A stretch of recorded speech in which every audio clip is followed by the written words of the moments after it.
Good evening, everyone, and welcome. Thank you so much for being here tonight. It truly means a lot that you choose to watch this channel.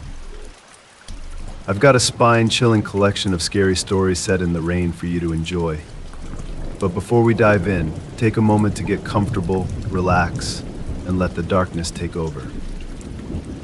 And hey, if you enjoy these stories, don't forget to subscribe, never miss out on any of the eerie tales that we share.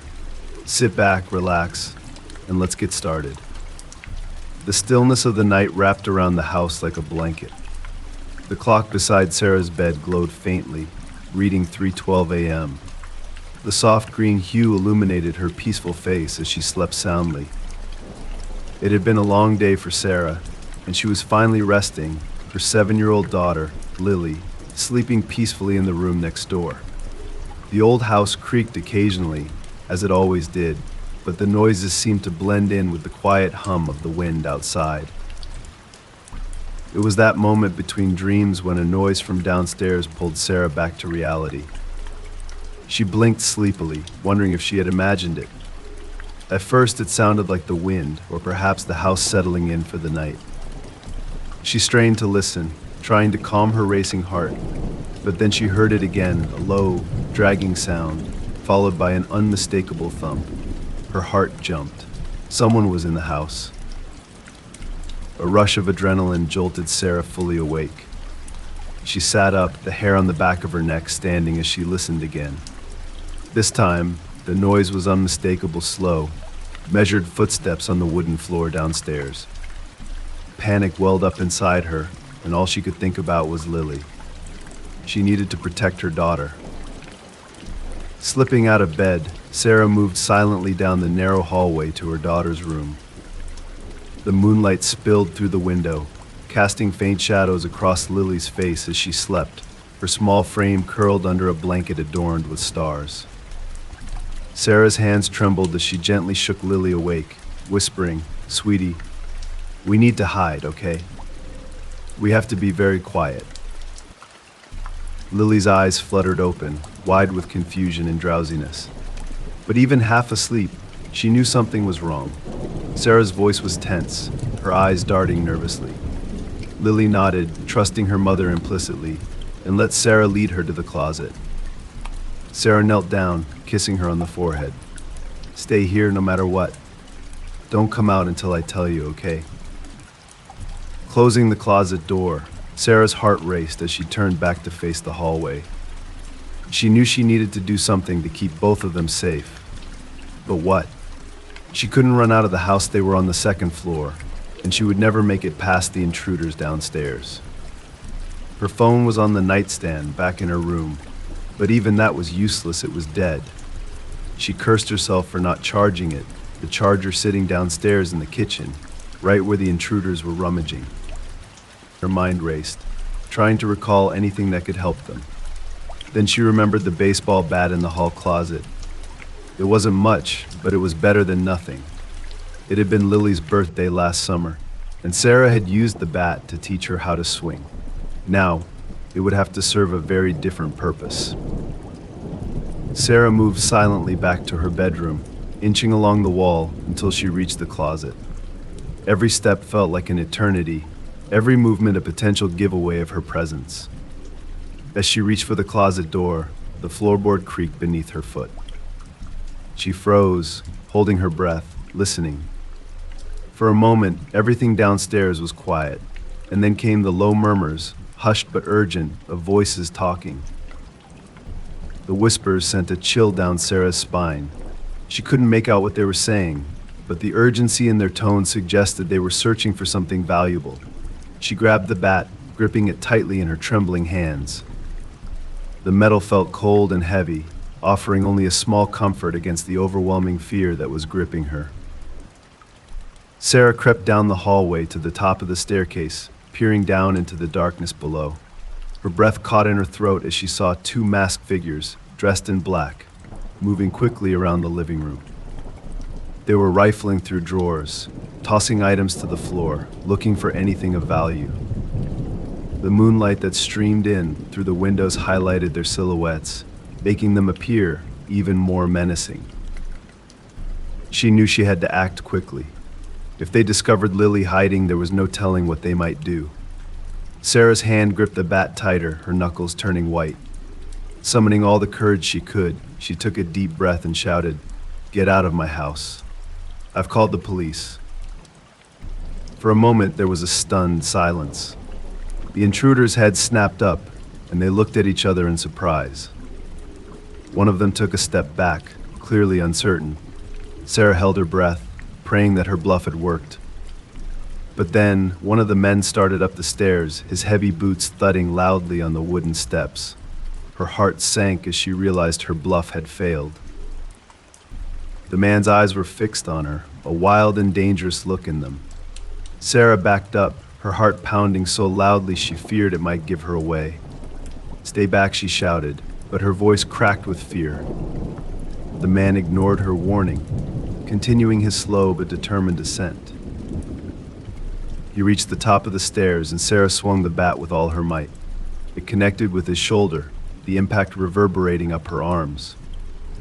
The man stumbled back, letting out a curse, but he didn't fall. He lunged at her, grabbing the bat with one hand and pushing her against the wall with the other. His strength was overwhelming, and Sarah struggled to break free, but it was no use. Within moments, he had pried the bat from her hands and tossed it down the stairs. Panic surged through her, and she tried to scream, but his gloved hand clamped over her mouth, stifling her cries. She could see the other intruder at the bottom of the stairs, coming closer. She knew that if they got to Lily, there would be no chance of escape. With a surge of desperation, Sarah bit down hard on the man's hand. He yelped in pain, the force of her bite causing him to loosen his grip just enough for her to break free. She stumbled back, racing down the hallway to Lily's room. She slammed the door shut behind her and bolted it, her hands shaking uncontrollably. "It's going to be okay," Lily, she whispered through the closet door. She didn't know if she believed it herself, but she needed to stay strong for her daughter. The pounding on the door started almost immediately, the wood rattling with each forceful hit. Sarah's eyes darted around the room, searching for an escape route. From the window. It was their only chance. She hurried to the window and pulled it open, the frigid night air rushing in. The ledge outside was narrow, but it ran around the house to a large oak tree. If they could make it to the tree, they could climb down and escape. "Lily, come on, sweetie. We're going to climb out the window, okay?" Lily's eyes were wide with fear, but she nodded, her trust in her mother absolute. Sarah helped her climb onto the ledge, the little girl's fingers clutching Sarah's nightgown tightly. Every step felt like a step closer to freedom and a step closer to falling. Sarah's heart pounded as they edged their way along the ledge, the sounds of the intruders' shouts muffled by the adrenaline coursing through her veins. They reached the tree, and Sarah guided Lily down, the rough bark scraping their hands and arms. As soon as they reached the ground, Sarah scooped Lily into her arms and ran, the cold grass crunching beneath their feet. She didn't know where they were going, just away. Away from the house, away from the terror. They ran through the backyard, across the street, and pounded on the door of Mrs. Thompson, their elderly neighbor. Sarah's hands were raw and bruised from the climb, but she didn't care. All she could think about was getting Lily to safety. Mrs. Thompson answered, her face pale with shock as Sarah quickly explained the situation. Without hesitation, Mrs. Thompson ushered them inside and locked the door, immediately dialing 911. The police arrived within minutes, but to Sarah, it felt like an eternity. They searched the house but found no one. The intruders had fled, taking a few valuables with them. It didn't matter to Sarah. The only thing that mattered was that Lily was safe. That night, they stayed at Mrs. Thompson's, Sarah holding Lily close as they lay on the couch. The adrenaline had worn off, leaving only the fear and exhaustion. She couldn't sleep, her ears tuned to every creak and whisper of the old house. She would never forget that night, but she knew one thing for certain: they had survived. and she would do anything to protect her daughter, no matter what. If you enjoyed this gripping story, don't forget to like and subscribe to hear more thrilling tales. The office was nearly empty as Emily packed her bag. The soft glow of the desk lamp was the only source of light as she finished up her reports. The night had crept up quickly, and now it was just her and the faint buzz of the air conditioning. It was nearly 9 p.m. later than she usually stayed. She didn't mind, though she loved the quiet of a nearly empty office, free from the chatter of the day. As she made her way to her car, parked at the far end of the dimly lit lot, she felt the cool night breeze brushing her face. Her car was there, right where she left it. Everything seemed perfectly normal until she saw him. Leaning against the lamppost at the edge of the lot was a man, his eyes fixed on her. His presence made her pause, her steps faltering for just a second. He wore a hoodie that covered most of his face, and his hands were shoved deep in his pockets. He wasn't moving, just watching. Emily brushed it off, picking up her pace and heading straight to her car. He's probably waiting for someone, she thought, or maybe just hanging out. She clicked her car keys, and the lights flashed briefly. Glancing one last time at the man, she got into her car, started the engine, and quickly drove off. The feeling of unease followed her like an itch she couldn't scratch. She kept glancing in the rearview mirror, expecting to see someone, anyone. But the road was empty. The next night he was there again, same spot, same unsettling stare. Emily couldn't ignore him this time. The man's stare seemed more intense, more focused. She could barely see his face under the hood, but she could feel his eyes tracking her every move. Her heart raced as she fumbled for her car keys, her hands shaking as she tried to unlock the door. She couldn't quite explain it, but she felt vulnerable, like a mouse under a hawk's gaze. The man didn't say anything, didn't move, just stood there, frozen in that one spot like a shadow. "Get a grip," Emily, she muttered under her breath as she slid into her car. She took a deep breath, locked the doors, and pulled out of the parking lot. This time she drove faster, the tension tightening in her chest, as if it were a coiled spring. But it didn't stop there. It became a pattern. Every night, as Emily left the office, she would see him standing there, in the exact same place, staring at her. She started taking different routes to her car, hoping to avoid his line of sight, but it didn't matter. He always seemed to find her, like a predator who had memorized the movements of its prey. She told herself it was just a coincidence. She tried to ignore him, to push the thought out of her mind. But deep down, she knew it wasn't her imagination. One evening, as she fumbled with her keys at her apartment door, she glanced over her shoulder, and there he was, standing across the street, in the shadow of a tree, half hidden by the darkness but unmistakable. Her blood ran cold. He was getting bolder. Emily rushed inside, her hands trembling as she locked all the doors and windows. Her fingers hovered over her phone, unsure whether to call someone. She ended up calling her friend Jason, who lived a few blocks away. "Hey, I know this sounds weird, but can you come over? I think someone's watching me." Jason arrived within minutes, his presence a welcome relief. He stayed the night on the couch, and Emily felt a little safer with him there. But even with Jason in the living room, every small noise made her jump. Every shadow seemed to hold a lurking figure. She kept peering out the window, half expecting to see the man standing just outside, waiting. The next morning, Emily found a note on her car windshield. A single word was scrawled across it in shaky, uneven letters soon.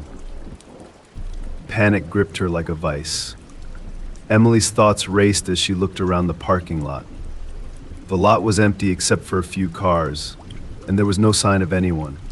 She grabbed the note, crumpled it in her fist, and stormed back to her apartment, her breath coming in quick, shallow bursts. She didn't know what to do. Her first instinct was to call the police, but what could she tell them? A man standing around? A note that said soon. They'd brush her off as paranoid. But she called anyway. The police came, a young officer taking her statement and offering words of reassurance. Without any real evidence, there's not much we can do. But be cautious, keep an eye out, and if anything else happens, let us know. That wasn't the comfort she was hoping for. Emily decided to take matters into her own hands. She went out and bought a security camera, setting it up at both the front and back of her apartment. She knew it might not stop him, but at least she would see him coming.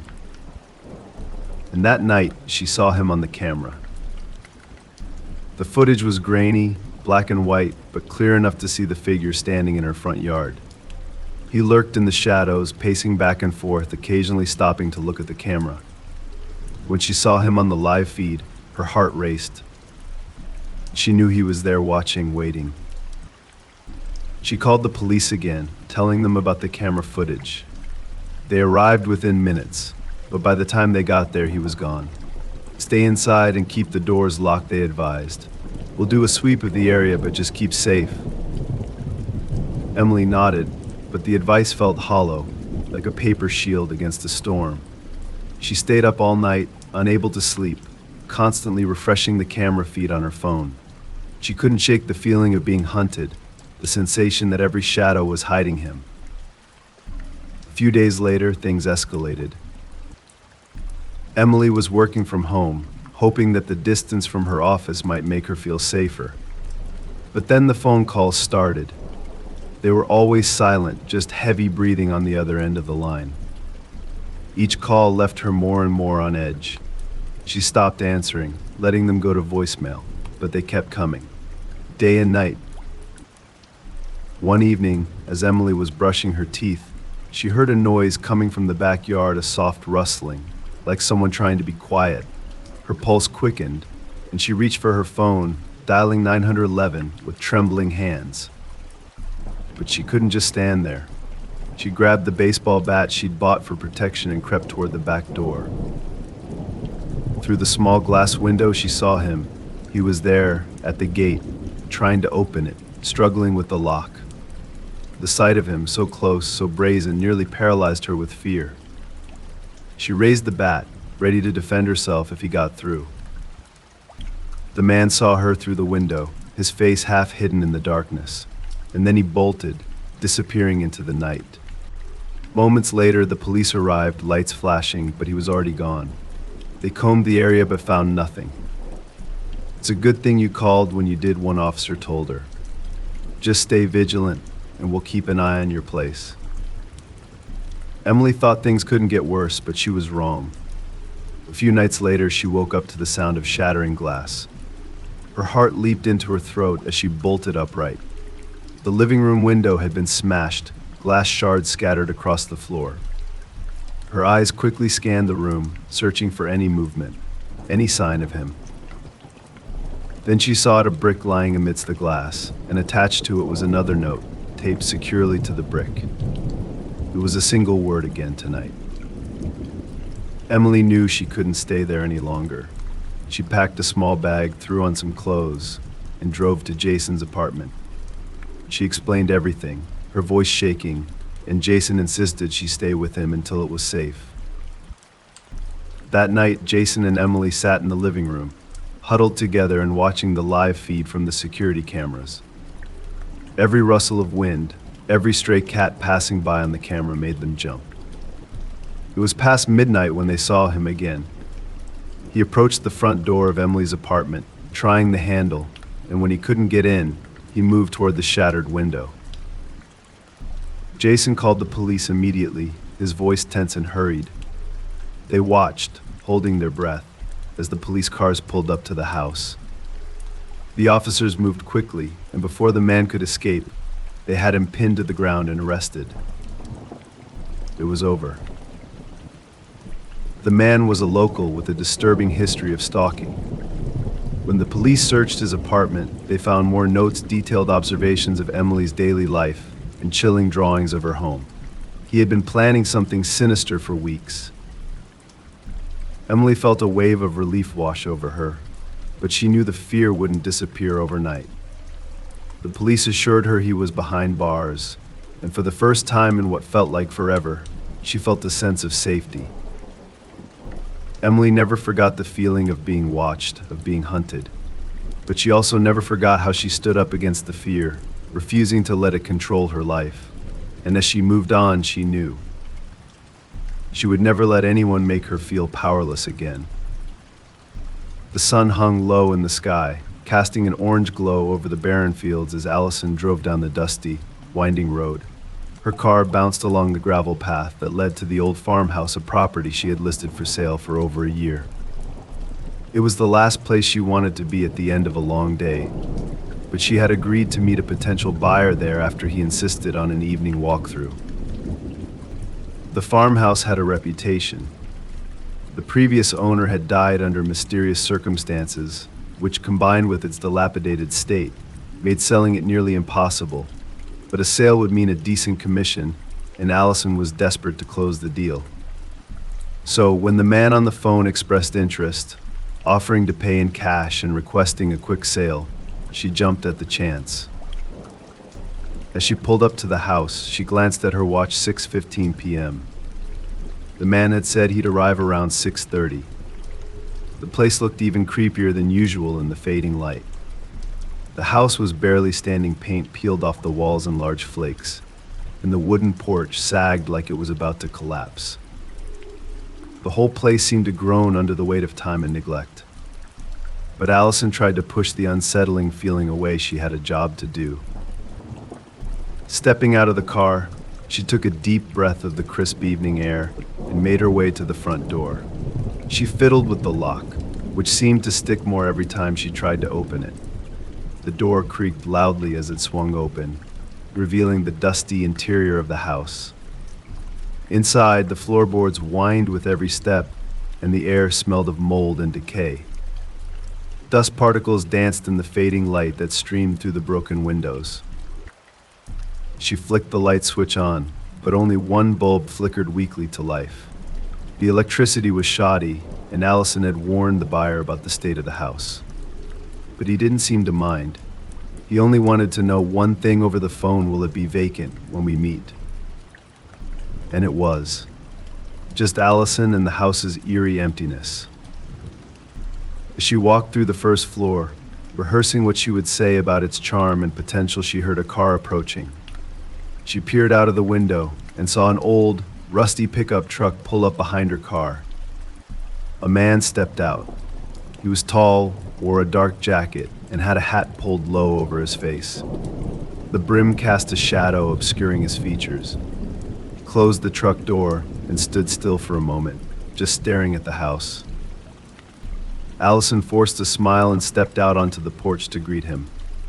"Hi, you must be Mr. Klein." "I'm Allison." The man nodded, walking toward her slowly.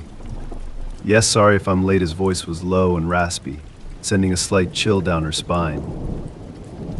"No problem at all," she replied, trying to sound cheerful. "Thanks for coming out this evening. I think you'll see there's a lot of potential here."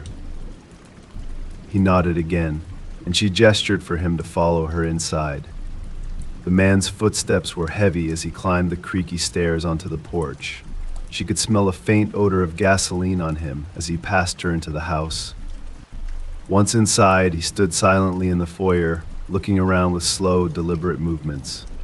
There was something about him, an unsettling stillness that made Allison's stomach twist. But she tried to keep things professional. "Well, let's start the tour. As you can see, it has that classic farmhouse style," she continued with her rehearsed lines, but the man barely reacted. He walked ahead of her, his boots thudding loudly on the old wooden floors. He seemed to be looking for something, his eyes darting around the corners of the room. "Is it just you out here?" he asked, suddenly, his back to her. Yes," she replied. "Just me. It's a pretty quiet place. That's one of its charms, right?" She let out a nervous laugh. The man didn't respond. Instead, he walked over to one of the windows and looked out, his hand resting on the sill as if he were deep in thought. The silence stretched out awkwardly, and Allison felt the tension building. She could hear the faint ticking of her watch, the wind rustling the dry leaves outside, and the slight hum of the one working light bulb. After what felt like an eternity, he turned back to her. "Can I see the basement?" Allison's stomach sank. The basement was the worst part of the house, a dark, dank place with a dirt floor and a single, dangling light bulb that barely lit up the space. But she nodded. "Of course it's down this way." She led him to the kitchen, where a door at the back opened to a narrow staircase descending into the darkness below. She flicked the switch beside the door, but the basement light didn't come on. "Looks like the bulb is out," she said, her voice wavering slightly. "I think I have a flashlight in my car." "No need," the man interrupted. He pulled a flashlight out of his jacket pocket and flicked it on. The beam cut through the darkness, revealing the stairs. "I'll go first." Without waiting for a response, he started down the stairs. Allison followed, trying to steady her breathing as she descended into the cold, damp basement. The smell of mildew was overpowering, and the flashlight's beam cast eerie shadows on the stone walls. The man shone his light around the basement, moving it methodically from corner to corner. "Looks sturdy," he muttered, more to himself than to her. He walked toward the far wall, his back to her, as if inspecting something closely. Allison watched him nervously, clutching her own hands tightly to keep them from shaking. Then she heard a faint rustling noise coming from behind her. She spun around, staring into the pitch black.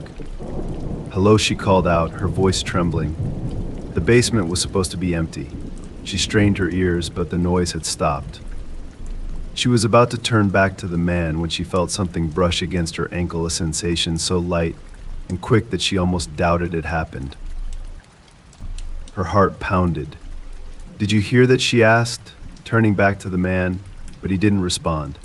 He kept his back to her, his flashlight now pointed at the floor. "Mr. Klein." He slowly turned around, and when he did, his face was partially lit by the flashlight beam. Allison's blood ran cold. He was smiling a slow, unsettling smile that didn't reach his eyes. "I heard it," he said, his voice almost a whisper. "Do you want to know what else I hear?" Allison's mind raced. She needed to get out of there. "I think we should go back upstairs," she stammered, taking a step backward. But as she moved, she tripped over something on the floor, falling hard against the stone wall. Pain shot through her shoulder, but she scrambled to her feet, trying to get away. The flashlight beam swung wildly as the man advanced on her, his smile growing wider. "I hear your heartbeat," he said, pounding like a drum. Allison's breath hitched. She bolted toward the stairs, desperate to get away, but as she reached the bottom step, she felt a rough hand grab her arm, yanking her back. She screamed, struggling against his grip, but he was strong, much stronger than her. The flashlight clattered to the floor, spinning in circles and throwing erratic beams of light around the basement. She twisted and kicked, trying to break free, and in a burst of adrenaline, she managed to land a kick to his shin. He grunted in pain and loosened his grip just enough for her to pull away. She stumbled up the stairs, clawing her way to the top, and threw open the door. She slammed it shut behind her, fumbling to lock it. Her breath came in frantic gasps, and her hands were shaking so violently that she could barely turn the lock. She ran through the house, not stopping until she was outside, the cool evening air hitting her like a wave. She pulled out her phone with trembling hands and dialed 911, struggling to keep her voice steady as she explained what had happened. The operator assured her that officers were on their way, and she backed away from the house, not taking her eyes off the front door. Minutes later, she saw the flashing lights of police cars coming down the long driveway. The officers rushed inside, and Allison watched from a distance, her heart pounding, every nerve on edge. When the police came back out, they found nothing, no man, no signs of a struggle, and no evidence of anyone else having been there. The basement was empty, just as it had been before. The only thing they found was the flashlight, lying on the floor where it had fallen. Allison couldn't understand it. She knew what she had seen, what she had heard, but it was like the man had vanished into thin air. The farmhouse never sold, and Allison never went back. But sometimes, late at night, she would find herself thinking about that man and his twisted smile. She would wonder what he was really looking for that night, and why he chose to disappear without a trace. And she would wonder if somewhere out there he was still watching. If you found this story gripping, don't forget to subscribe for more chilling tales. The cabin stood isolated by the lake, surrounded by dense woods and far removed from any nearby town. When Maggie and her friends found the rental listing online, it seemed like the perfect getaway, a chance to unwind, be away from the bustle of city life, and enjoy a few days of fresh air and starry skies. The old wooden structure looked like something out of a postcard, with its wraparound porch, large glass windows, and a breathtaking view of the water that seemed to stretch endlessly. It was exactly the kind of peace they all craved. Maggie, Matt, Sarah, and David arrived just before sunset. They pulled up the long gravel driveway, laughing and chatting excitedly. It had been months since they'd all managed to carve out time to be together, and this secluded cabin seemed like the perfect place to catch up, play some games, and have fun like they used to in college. David parked the car, and the group hopped out, stretching their legs and taking in the crisp, clean air. "This place is amazing," Sarah said as she stood on her tiptoes, gazing out toward the lake that shimmered in the fading sunlight. The whole scene felt idyllic, like they'd stepped into a simpler, slower-paced world. They unloaded their bags and groceries, making their way inside. The cabin's interior was just as cozy as they'd hoped, an open living area with a stone fireplace, plush sofas, a large dining table, and a small kitchen with rustic wooden cabinets. Everything had a warm, welcoming feel, and they quickly settled in, divvying up the rooms and putting the food away. The first night was filled with laughter. They cooked dinner together, reminiscing about old times, and spent hours playing cards and sharing stories.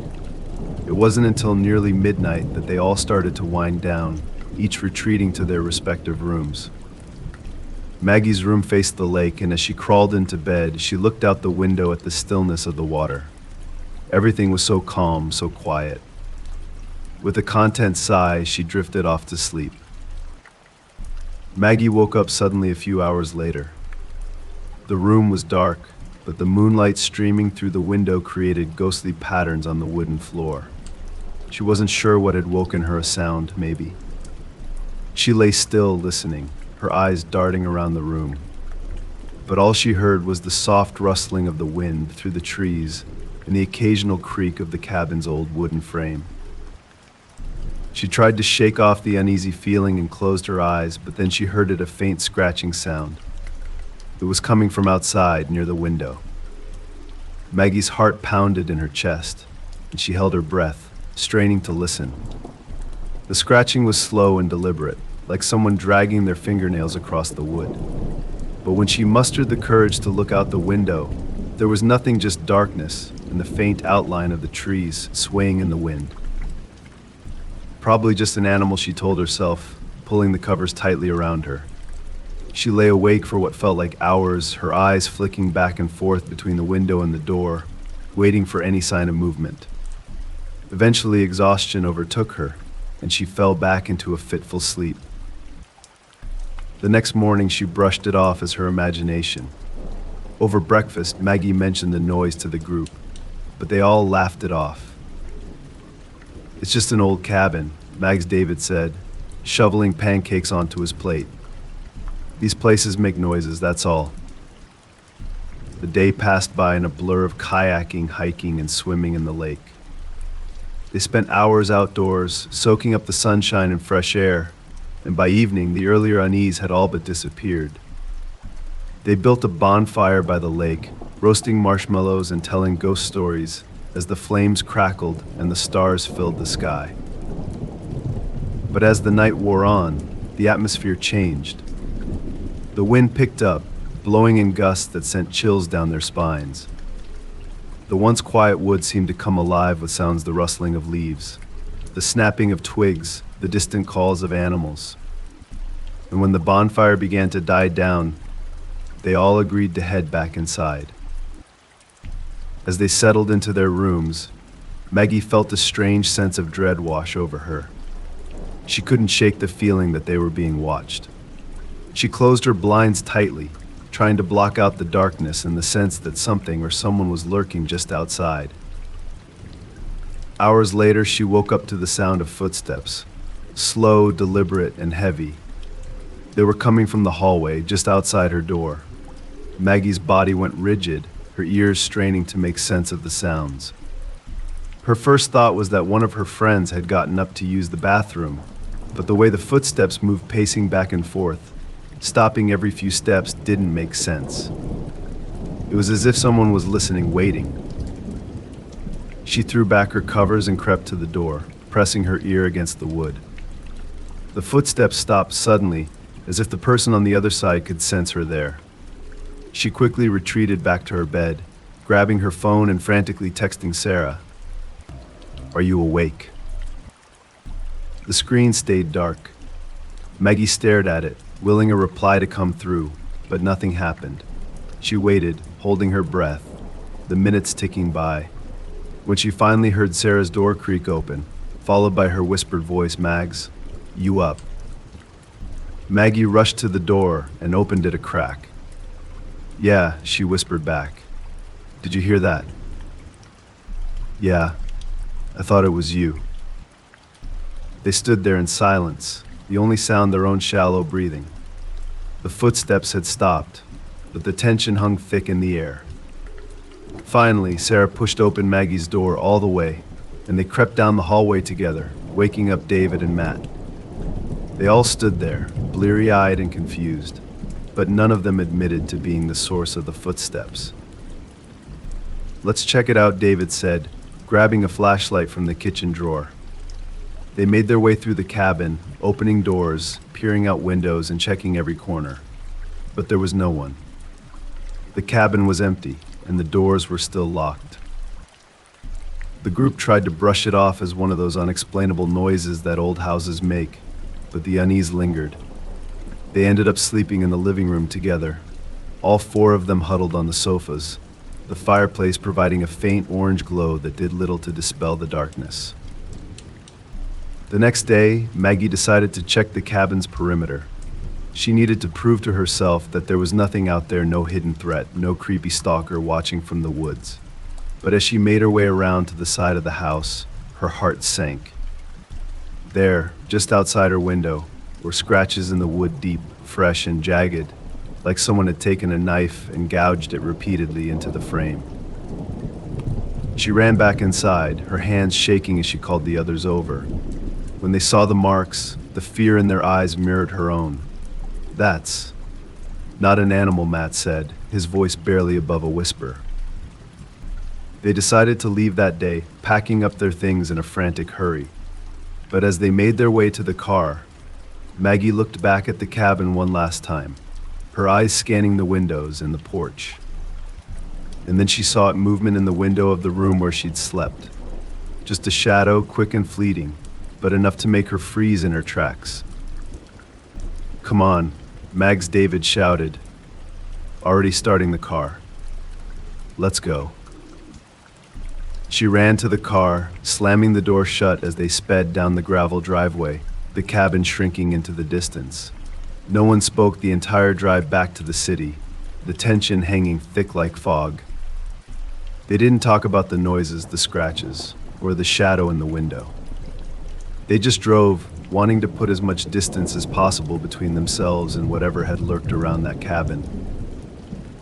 It wasn't until later that Maggie discovered the final piece of the puzzle. A few days after they returned home, she received an email from the rental company. It was a standard survey email, asking for feedback on their stay. But what caught her eye was the final line: "Thank you for being our guests. Please note our cabin has been closed for repairs for the past 6 months. If you have any questions, please contact our office." Maggie stared at the email, her mind racing. The cabin had been closed for 6 months. Then who had let them in? And who, if anyone, had been watching them from the shadows that night? She would never know. But she did know one thing for sure: she'd never go back. The sun was just setting when Lily finished her shift at the bookstore, pulling her sweater tight against the autumn chill as she stepped into the parking lot. It was one of those nights where the city seemed strangely quiet, with the usual hum of traffic reduced to just a few distant cars and the orange glow of the streetlights flickering intermittently. Lily always felt a bit uneasy on nights like this when the silence was louder than the noise. She fumbled with her keys as she walked across the nearly empty parking lot to her car. Her little hatchback sat at the far end, close to a row of bushes that separated the lot from the alley behind it. Normally, she wouldn't have parked so far away, but today it was the only spot she could find. As she neared her car, a white van she hadn't noticed before caught her eye. It was parked just a few spaces down, facing her car. The windows were tinted dark, and it looked older, like one of those work vans you'd expect to see at a construction site. But the sight of it, looming in the dim light, made her uneasy. Lily's fingers fumbled nervously as she tried to unlock her car door, the keys jangling in her hand. She could feel her heartbeat quickening, and she kept glancing over at the van. There didn't appear to be anyone inside, but the feeling that she was being watched wouldn't leave her. She took a deep breath, trying to calm her nerves. "Just get in the car and drive," she muttered to herself. But then, just as she was about to open the door, the van's side door slid open with a sharp screech. Before Lily could react, 2 strong hands grabbed her from behind, yanking her backward. Her keys flew out of her hand, skittering across the pavement as she struggled to break free. She opened her mouth to scream, but a rough hand clamped over her mouth, muffling the sound. "Stay quiet, and you won't get hurt," a deep voice hissed in her ear. Lily thrashed and kicked, but the man who held her was too strong. He dragged her toward the van, the gravel scraping against her shoes, and before she could do anything, she was thrown inside. The door slammed shut behind her, plunging her into darkness. Panic surged through her as she scrambled to her feet, only to find another man waiting inside. He grabbed her wrists, forcing them behind her back, and she felt the sharp, cold bite of zip ties being fastened tightly around them.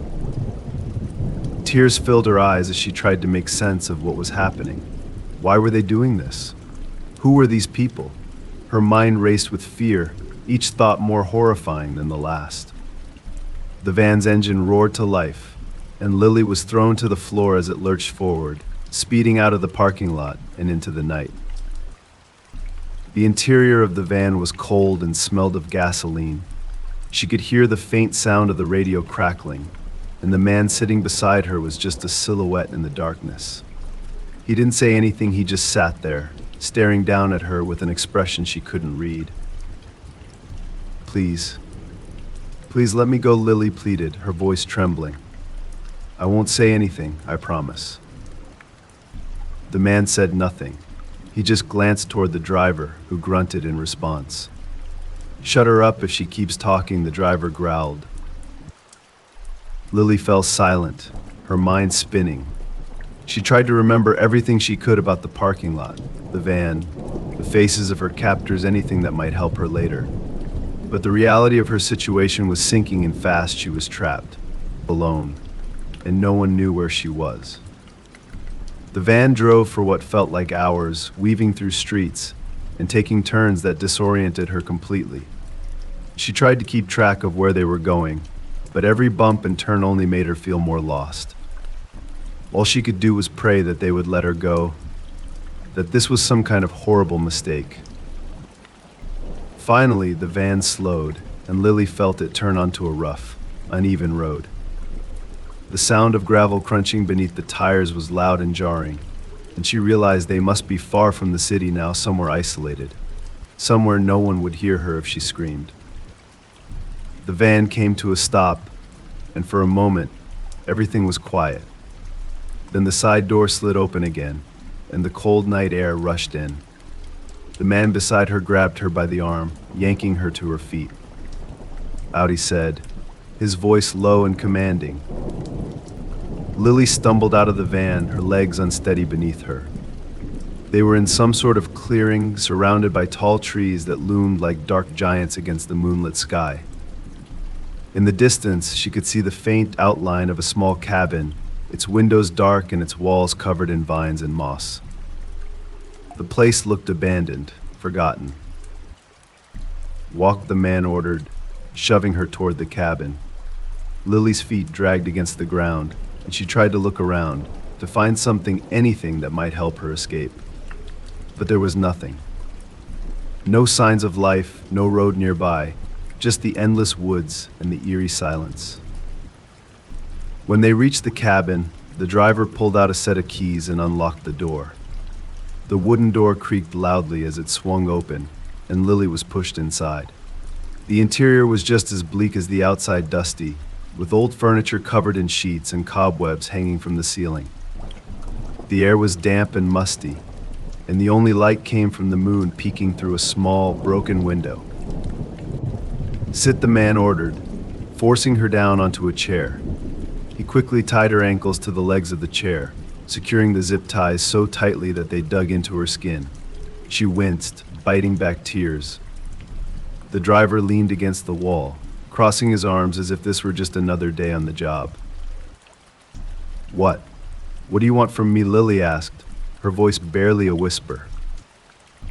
The man who had tied her up knelt down to her eye level, his face inches from hers. "Doesn't matter what we want," he said, smiling in a way that made her blood run cold.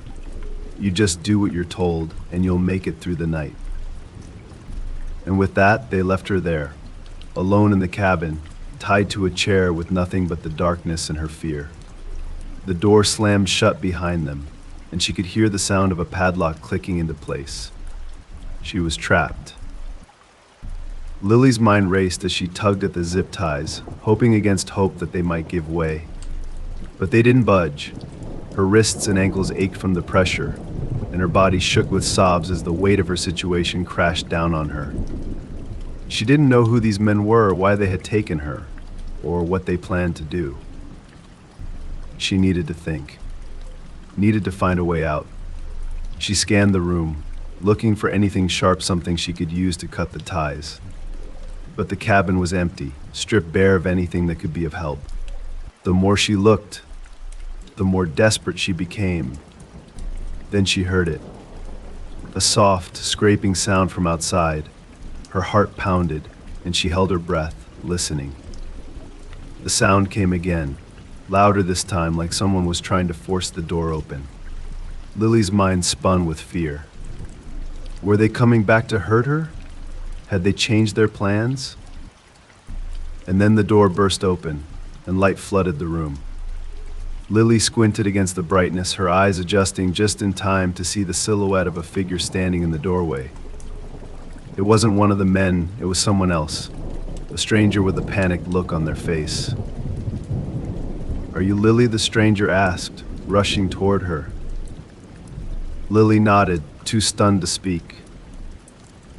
"I'm getting you out of here," the stranger said, pulling out a pocket knife and cutting through the zip ties. Within seconds, her wrists and ankles were free, and Lily stumbled to her feet, her whole body trembling. The stranger grabbed her hand and pulled her toward the door. Who are you?"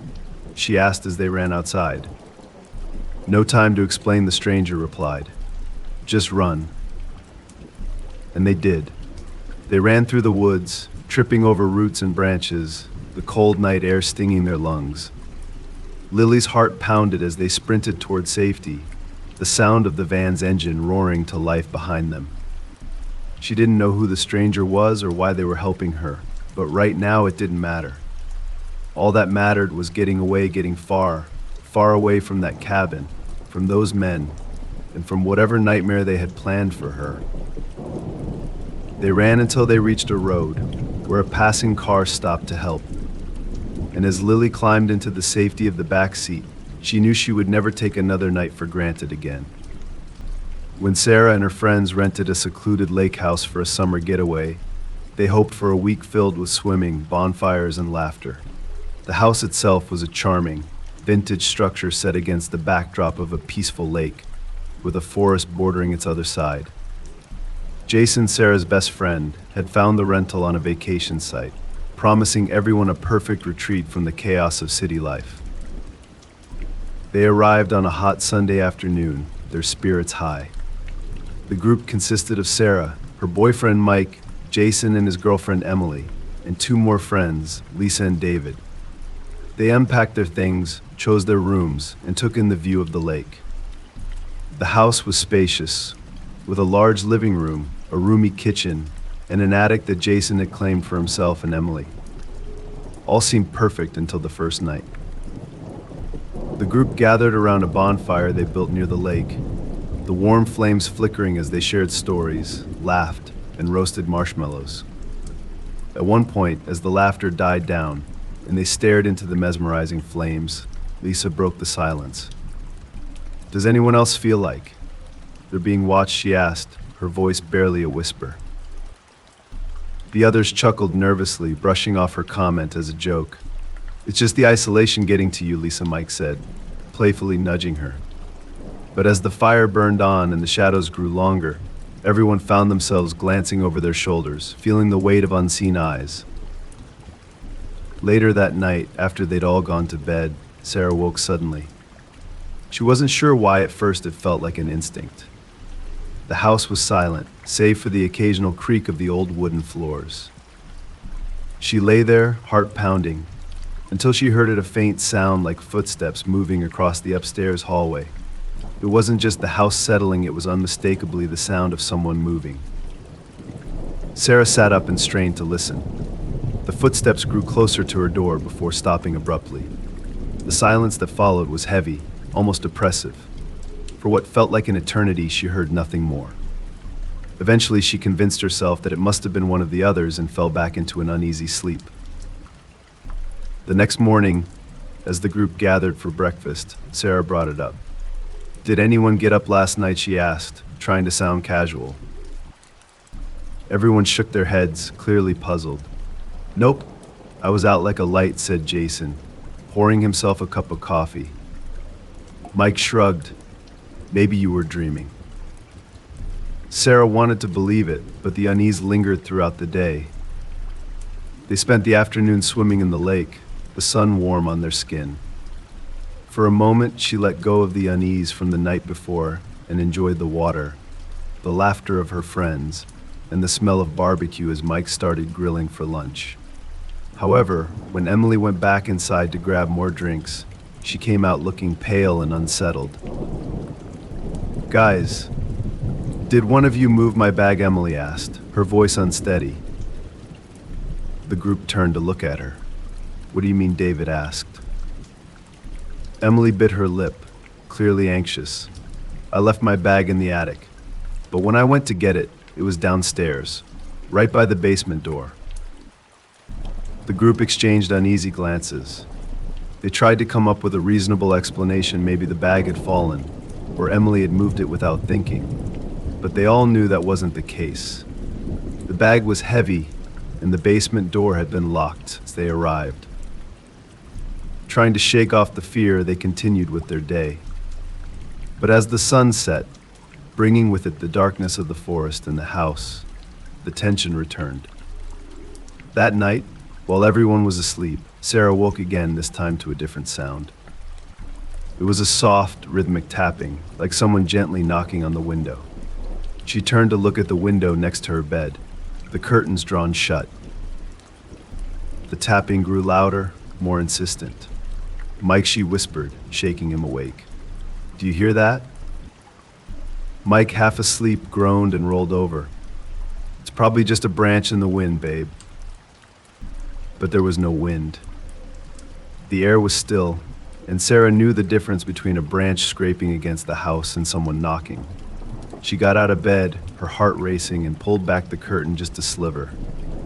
What she saw made her blood run cold. A face, pale and ghostly, stared back at her from the other side of the window. Hollow eyes locked with hers, and for a second, Sarah felt paralyzed. She blinked, and the face was gone. She stumbled back, gasping for breath. "What's wrong?" Mike was fully awake now, alarmed by Sarah's reaction. She struggled to find her words. There was someone at the window. Mike grabbed a flashlight and flung open the door, rushing outside to check. He circled the house, his beam cutting through the darkness. But there was nothing. No footprints in the soft dirt by the window, no sign of any intruder. When he returned, he tried to calm Sarah down, but she couldn't shake the feeling that they were not alone. The next day, they decided to explore the house further, hoping to put their fears to rest. They found a small, hidden door at the back of one of the closets, almost like a secret compartment. It led to a cramped crawl space, filled with old, dusty blankets and empty cans. It looked like someone had been living there recently. They showed the others, and everyone felt the growing sense of unease.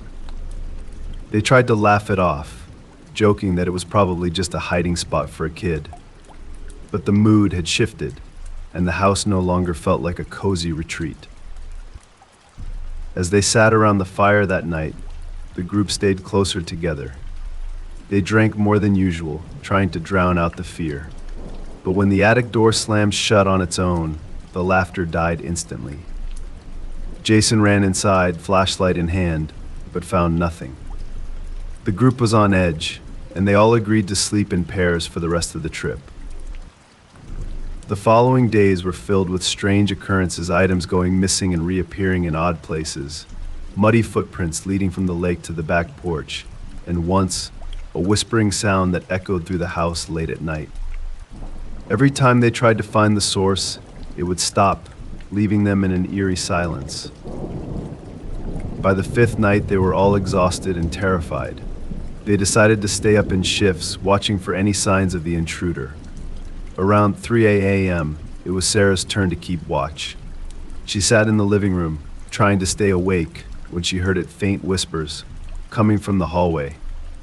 She turned, flashlight in hand, and saw a figure standing there, just staring at her. The figure stepped into the light, revealing a disheveled man, his clothes dirty and torn. He smiled, but it wasn't a friendly smile. Sarah froze, unable to move or scream. He took a step closer, and she finally found her voice, shouting for the others. Within seconds, the entire group was awake, rushing into the room. The man bolted, disappearing into the night. Panicking, they decided to pack their things and leave immediately. They ran to their cars, hearts racing, and drove away from the house as fast as they could. The drive back was silent, each of them lost in their thoughts, replaying the terrifying events of the week. The next day, they reported the incident to the rental agency and the police, but no one could explain who the man was or why he had been living in the house. They learned that the property had been abandoned for years before being listed as a vacation rental. The experience left them all shaken. What was supposed to be a fun summer getaway had turned into a nightmare none of them would forget. They all agreed on one thing: they would never rent a secluded house again. If you want to receive more thrilling and spine-tingling stories like this one, be sure to subscribe and stay tuned for more content. Anna loved living alone. After a rough year of roommates and shared apartments, she finally found a place that was all hers, a small, cozy studio in a quiet neighborhood. It wasn't much, just a kitchenette, a small living room, and a tiny bedroom, but it was her sanctuary. She felt safe there, or at least she used to, before the phone call started. The first call came on a Wednesday night around 11 p.m. Anna was lying in bed, half asleep, when her cell phone rang, a sudden noise startling her. Groggily, she picked up and checked the screen. No caller ID. She almost didn't answer, but curiosity got the best of her. "Hello," she said, her voice groggy and confused. Silence. She waited, thinking maybe it was a prank or a wrong number. "Hello," she repeated more firmly this time. Still nothing. After a moment, the line went dead. She shrugged it off as a misdial and went back to sleep. But the next night, the phone rang again at exactly the same time, 11 p.m. Again, the caller ID was blank. A chill ran down her spine, but she picked up anyway. "Hello," she said, trying to keep her voice steady. This time, she heard something. Breathing. Slow, deliberate, and steady breathing. "Who is this?" Anna demanded, trying to sound brave. The breathing continued, and she could almost imagine the person on the other end of the line, holding the phone close to their mouth, listening to her. She hung up, her heart pounding in her chest. It was just some creep, she told herself. Nothing to worry about. But she couldn't shake the feeling that something was very, very wrong. For the next few days, the calls came like clockwork, always at 11 p.m., always from the same unknown number. She tried to ignore them, letting her phone ring until it went to voicemail, but the silence on the line was unbearable. She could hear the breathing, even in the voicemails, and it felt like the sound was drilling into her mind. She stopped sleeping, her nights filled with anxiety, and her days with fear of what would happen when the clock struck 11. She called her phone company to see if they could trace the number, but they said it was unlisted and couldn't be tracked. Desperate, she even changed her phone number, but the calls continued. Somehow, whoever was on the other end always found her. By the end of the week, Anna was at her wit's end. She was exhausted, paranoid, and terrified. Every creak of the floorboards, every flicker of the lights, made her jump. She felt like she was losing her mind. She was sure someone was watching her, but she couldn't prove it. Then one night, the call didn't come. Anna sat on her bed, staring at her phone, waiting for it to ring, but it stayed silent. For the first time in days, she felt a glimmer of hope. Maybe it was over. Maybe the caller had finally given up. But as she got up to go to the bathroom, she heard something else, a soft, rhythmic tapping coming from her front door. It was so quiet, she almost didn't hear it over the hum of the refrigerator. She froze, listening. The tapping continued, like someone was gently knocking, but not quite loud enough to be a proper knock. Her first instinct was to ignore it. Maybe it was just a branch brushing against the door, or a stray cat. But then she remembered the calls, and her blood ran cold. What if it was the caller? What if they had come to her door? She tiptoed to the door, her heart pounding in her chest, and pressed her ear against the wood. "Hello," she called out, her voice trembling. The tapping stopped, and for a moment there was silence. Then the phone rang. Anna nearly screamed, jumping back from the door as the shrill ringtone filled the quiet apartment. She stared at the screen. No caller ID, hands shaking. She picked up the phone and pressed it to her ear. "What do you want?" she whispered, trying to keep her voice steady. The breathing was louder this time, harsher, like the person on the other end was angry. Anna's breath hitched and she felt tears prick her eyes. "Please, just leave me alone," she begged, her voice breaking. "What do you want from me?" The breathing stopped, and for a moment there was nothing but dead air. Then she heard it, a voice, low and guttural, speaking just one word, "You." The line went dead, and Anna dropped the phone, backing away from the door. She wanted to run, to scream, to do anything but stand there in the dark, waiting for something terrible to happen. But she couldn't move. She was paralyzed with fear. Finally, she forced herself to move, to do something. She ran to the window, looking out into the dark street below, hoping to see someone, anyone who could help her. But the street was empty. The only movement was the wind rustling the trees. She ran back to the door and grabbed the deadbolt, locking it tight. She checked all the windows, making sure they were secure, and grabbed a kitchen knife, holding it in her shaking hands. She didn't know what else to do. She just had to survive the night. Hours passed, and Anna sat on her bed, clutching the knife, her eyes darting around the room. The phone lay on the floor where she had dropped it, its screen dark. Every noise made her jump. Every shadow seemed like a threat. She prayed for the morning to come, for the sun to rise and chase away the fear. At some point, exhaustion overcame her, and she fell into a fitful sleep, the knife still clutched in her hand. She dreamed of the phone ringing, of the voice on the other end whispering terrible things to her, and of a figure standing over her bed, watching her sleep. She woke to the sound of knocking. Sunlight streamed through the window, and for a moment she thought it had all been a dream. But then the knocking came again, louder this time, and she sat up, her heart racing. She crept to the door and peered through the peephole. A man in a police uniform stood on the other side, his expression serious. She opened the door, relief flooding through her. "Thank God, officer," she said, her voice shaky. "There's been someone calling me, harassing me. I think they're outside my apartment." The officer nodded, his face grim. "Are you Anna?" he asked, pulling out a small notepad. She nodded. "Yes, that's me." "I need to ask you some questions," he said, glancing around the hallway. "Have you received any unusual calls recently?" Anna's heart sank. "Yes, every night. I've been getting these creepy calls, and I think someone's watching me." The officer nodded, jotting down notes. "We've had a report of a similar situation in this area," he said. "A woman reported receiving strange calls, and then she disappeared. We found signs of a struggle in her apartment, but we haven't been able to locate her." Anna's blood ran cold.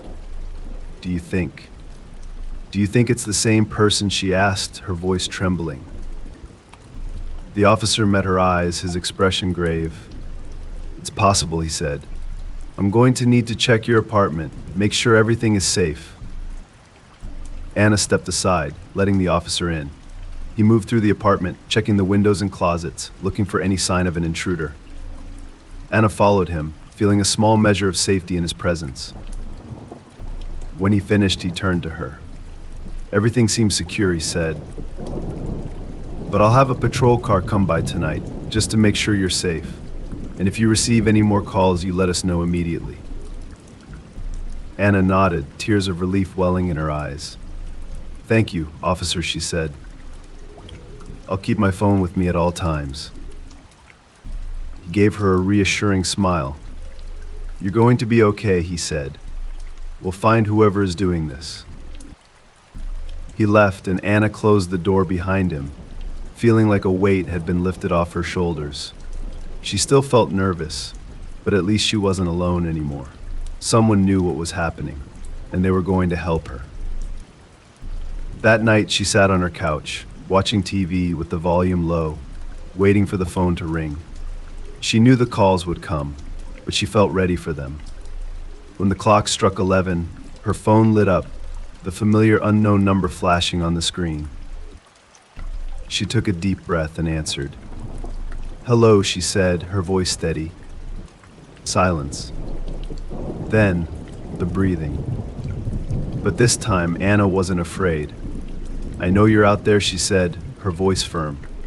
"And the police know too. They're watching my apartment right now, and if you try anything, they'll catch you."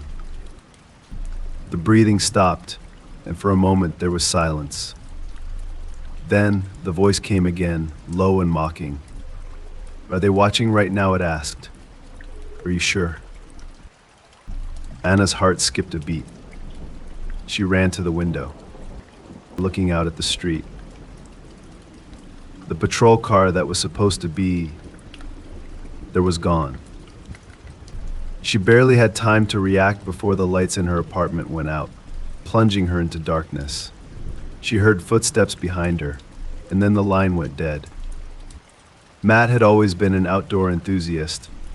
Every year he would go on a solo camping trip to disconnect from his busy city life.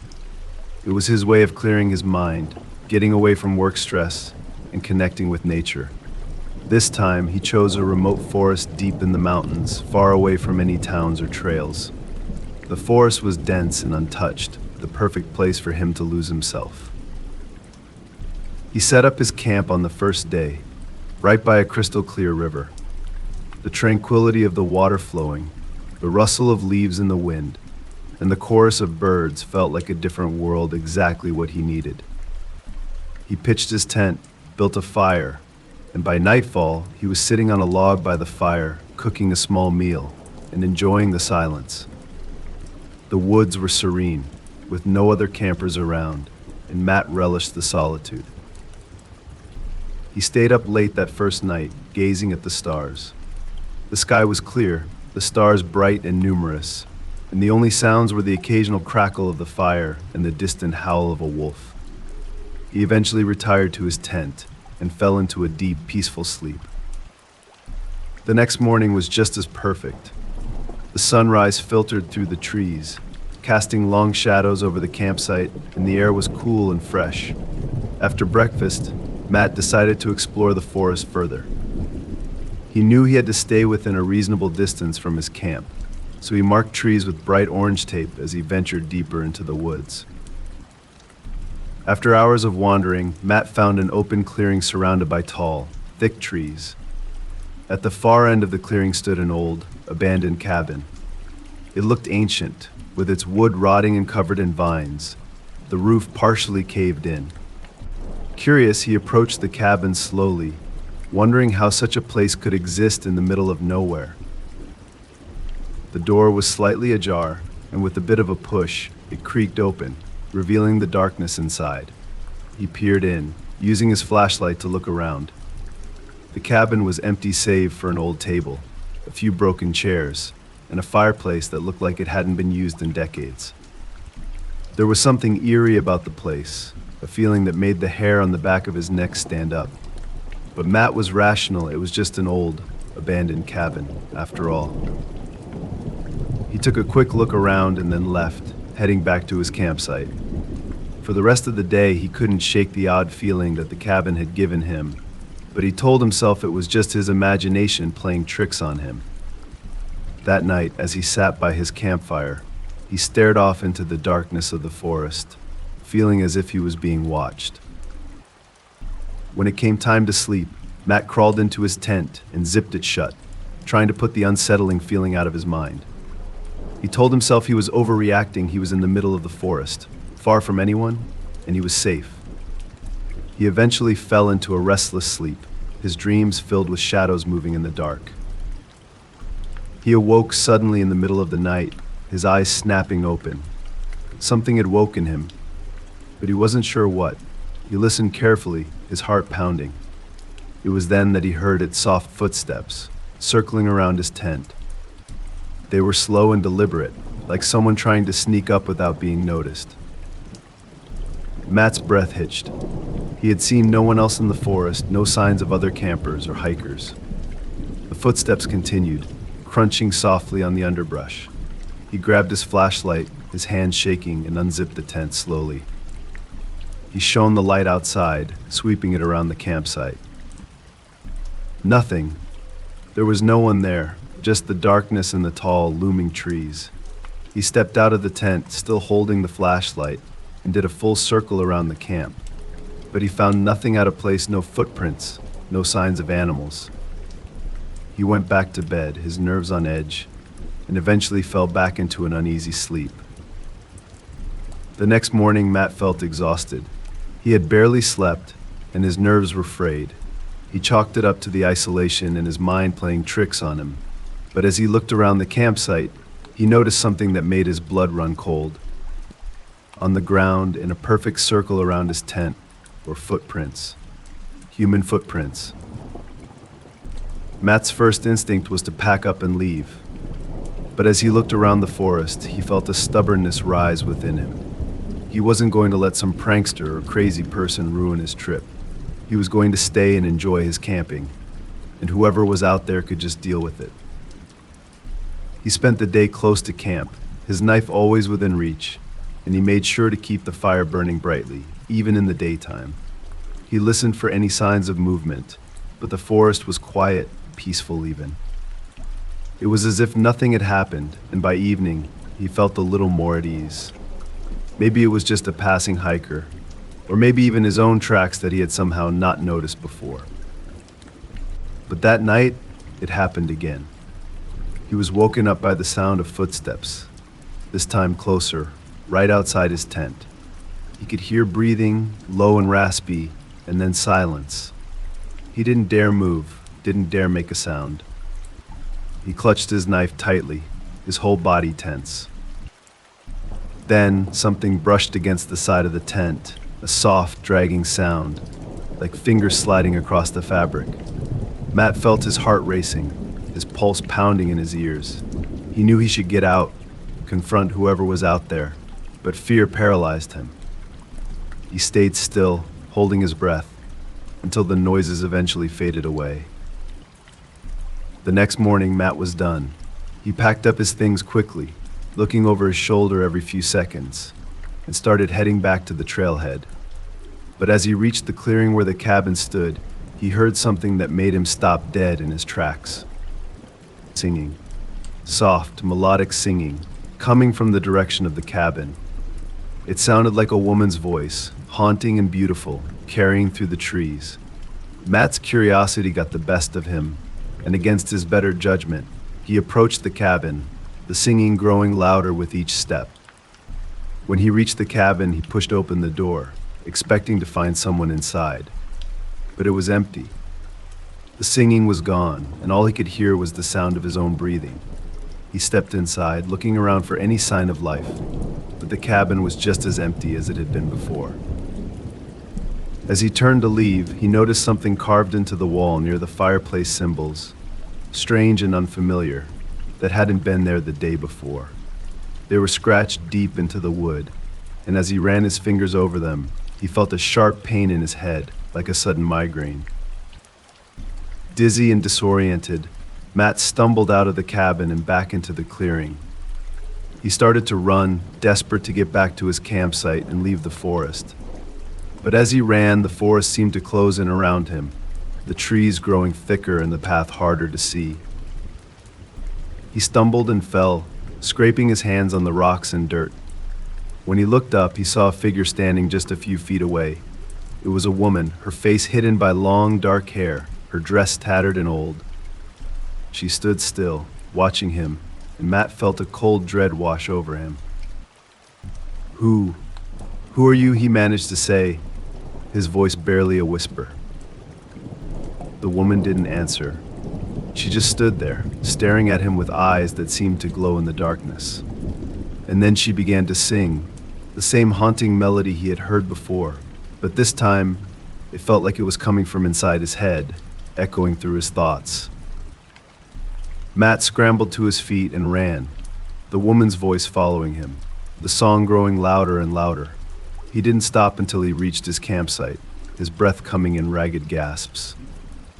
He grabbed his backpack and ran in the direction he thought was the trailhead, but the forest felt different, twisted like it was leading him in circles. Hours passed, and Matt was still running, his legs aching and his lungs burning. He was lost, completely disoriented, and every time he thought he was getting closer to the edge of the forest, he would find himself back in the clearing with the cabin, the woman's song haunting him. Finally, as night began to fall, he collapsed by a tree, exhausted and defeated. The song was still there, whispering in his ear, and he felt himself sinking into a darkness he couldn't escape. He closed his eyes, letting the fear and exhaustion take over. When Matt woke up, it was morning. The sun was shining, and the forest was calm. He was lying on the edge of the clearing, the cabin in front of him. But the woman was gone, and the song was silent. He stumbled to his feet, his body aching, and made his way back to the campsite. His tent was gone, his belongings scattered, as if a storm had torn through the camp. But he didn't care. He just wanted to leave, to get out of the forest and never come back. He eventually found his way back to the trailhead and drove away, never looking back. But the song stayed with him, haunting.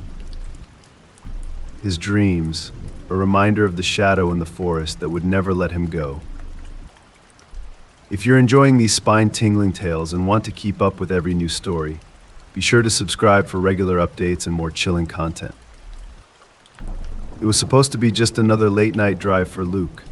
He worked the night shift as a rideshare driver, roaming the city streets in his black sedan, picking up passengers who were either too tired, too drunk, or too lonely to make their way home alone.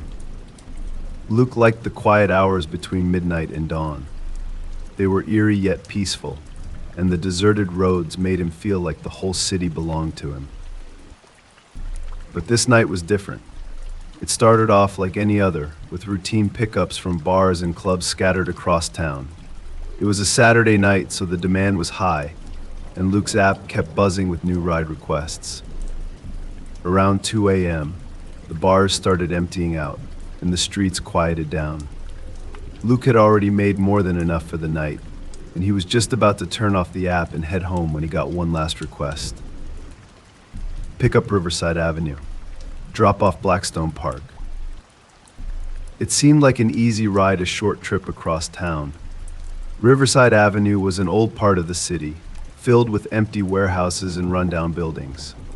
He didn't think much of it and accepted the ride, expecting to find some late-night straggler trying to make their way home. Luke pulled onto Riverside Avenue and slowed down to find his passenger. The area was mostly abandoned, the streetlights dim, casting long shadows across the cracked pavement. He drove slowly, his eyes scanning the road for any sign of movement. Then he saw her. A woman stood on the sidewalk, her face hidden by long, dark hair that flowed down to her waist. She wore a white dress, long and flowing, that seemed out of place for such a deserted area. Luke thought it was odd that she didn't seem to be wearing a coat, especially since the night air was cool and crisp. But maybe she was just in a hurry to get home. He pulled over and rolled down the window. The ride for Blackstone Park," he called out. The woman didn't respond. She just stood there, staring at the car, her face still hidden behind her hair. Luke's fingers drummed nervously on the steering wheel. He'd dealt with plenty of strange passengers before, but something about her made his skin crawl. Do you need a ride?" he asked again, louder this time. Finally, the woman nodded and walked towards the car, her movement slow and almost robotic. Luke unlocked the door, and she got into the back seat, sliding to the far side. He glanced at her through the rear-view mirror, but she was sitting in a way that made it impossible to see her face clearly. Her hair hung down, concealing everything but her pale, slender hands, which she folded neatly in her lap. Luke cleared his throat, trying to break the awkward silence. "So Blackstone Park, he said, trying to sound casual. "What's taking you there so late at night?" The woman didn't answer. Luke glanced in the rearview mirror again, hoping for some kind of response, but she just sat there, staring straight ahead. He shrugged it off, figuring she was probably drunk, or just didn't feel like talking. It wouldn't be the first time he'd driven a silent passenger. He started the car and drove off, the silence growing heavier with each passing mile. They drove through the city, the car's headlights cutting through the darkness as they made their way towards Blackstone Park. Luke kept glancing in the rearview mirror, trying to catch a glimpse of the woman's face, but her hair never moved. The city began to thin out, and soon they were on the outskirts, where the buildings gave way to open fields and dense woods. Blackstone Park was a large, wooded area, mostly used for hiking during the day but deserted at night. Luke couldn't figure out why anyone would want to go there at this hour, but it wasn't his place to ask. As they got closer to the park, Luke noticed something strange. The temperature inside the car seemed to drop, and he felt a chill run down his spine. He cranked up the heat, but it didn't help. The woman didn't seem to notice. She just sat there, silent and unmoving. Luke tried to shake off the uneasy feeling and focused on the road. He turned onto the park entrance, a narrow road lined with trees, the branches stretching over the car like skeletal fingers. The deeper they went into the park, the darker it became, the thick canopy of trees blocking out any light from the moon. "Almost there," Luke said, trying to sound cheerful, but his voice came out shaky. He felt a growing sense of dread, like something terrible was about to happen. He couldn't explain why, but every instinct in his body was screaming at him to turn around. to get out of there. Finally, he reached the destination on his GPS, a small clearing in the middle of the park. He stopped the car and turned around to tell the woman they'd arrived, but when he looked into the back seat, she was gone. The seat was empty, the door still closed. Luke's heart raced and he whipped his head around, trying to make sense of what had happened. He was sure she had been there a moment ago. He'd heard no door open, felt no movement in the car. She couldn't have just disappeared. He got out of the car, shining his phone's flashlight around the clearing. "Hello," he called out. Are you here?" There was no answer, just the rustling of leaves in the wind and the distant sound of a river. Luke's breath came in short gasps, his mind racing. He quickly got back into his car, locking the doors behind him. He needed to leave now. He started the engine and sped out of the park, not caring about the bumps in the road or the overhanging branches scraping against the car. His only thought was to get back to the city, to get as far away from the park as possible. When he finally reached the main road, he pulled over to catch his breath. His hands were shaking, his heart pounding in his chest. He fumbled for his phone, needing to distract himself, to do anything to take his mind off what had just happened. That's when he saw the app notification. Ride complete. Fare $0. Luke's stomach dropped. He knew the app would automatically charge the passenger for the ride, but seeing the $0 fare sent a wave of terror through him. It was as if the ride had never happened, as if the woman had never existed. He checked his trip history, but there was no record of the ride to Blackstone Park. It was like it had been erased, like the whole thing had been a bad dream. But Luke knew it wasn't. He could still feel the chill in the car, still see the empty seat in his mind. That night, Luke went home and tried to sleep. But every time he closed his eyes, he saw the woman in the back seat, her hair hiding her face, her silence deafening. He didn't go back to work the next day, or the day after that. A week later, Luke's curiosity got the better of him. He decided to do some research on Blackstone Park to see if he could find any explanation for what had happened. What he found chilled him to the bone. According to local legends, a woman named Eliza used to live near the park in the early 1900s. She was said to be beautiful but deeply troubled, and one night she walked into the park and was never seen again. Some people claimed she had drowned in the river, others said she had been murdered, but no one knew for sure. Over the years, there had been reports of strange sightings in the park, a woman in a white dress, wandering aimlessly, appearing and disappearing without a trace. Luke felt a cold shiver run down his spine. He didn't know if the story was true, but he couldn't shake the feeling that the woman he'd picked up that night was somehow connected to it. He never told anyone about what had happened, and he never went back to Blackstone Park. But every time he drove past Riverside Avenue, he couldn't help but glance down the street, half expecting to see her standing there, waiting for her next ride. It was a few months later when Luke thought he had finally moved on. He was back to driving at night, sticking to familiar areas and avoiding any rides that took him near the park. But then one night, as he was about to end his shift, his phone buzzed with a new ride request. Pick up Riverside Avenue. Drop off Blackstone Park. Luke's hands shook as he stared at the screen. He knew he should ignore it, that he should cancel the ride and drive away. But for some reason, he couldn't bring himself to do it. He felt drawn to it, compelled to accept the ride. His finger hovered over the accept button, and before he could stop himself, he tapped it. He turned the car around, heading towards Riverside Avenue, the dread rising in his chest. When he pulled up to the pickup spot, he saw her, the woman in the white dress, standing on the sidewalk, her hair hiding her face. She stepped into the car, and as Luke started driving towards Blackstone Park, he glanced in the rearview mirror. This time she was looking right at him, and she was smiling. It was supposed to be just another late-night drive for Luke. He worked the night shift as a rideshare driver, roaming the city streets in his black sedan, picking up passengers who were either too tired, too drunk, or too lonely to make their way home alone. Luke liked the quiet hours between midnight and dawn. They were eerie yet peaceful, and the deserted roads made him feel like the whole city belonged to him. But this night was different. It started off like any other, with routine pickups from bars and clubs scattered across town. It was a Saturday night, so the demand was high, and Luke's app kept buzzing with new ride requests. Around 2 a.m., the bars started emptying out, and the streets quieted down. Luke had already made more than enough for the night, and he was just about to turn off the app and head home when he got one last request.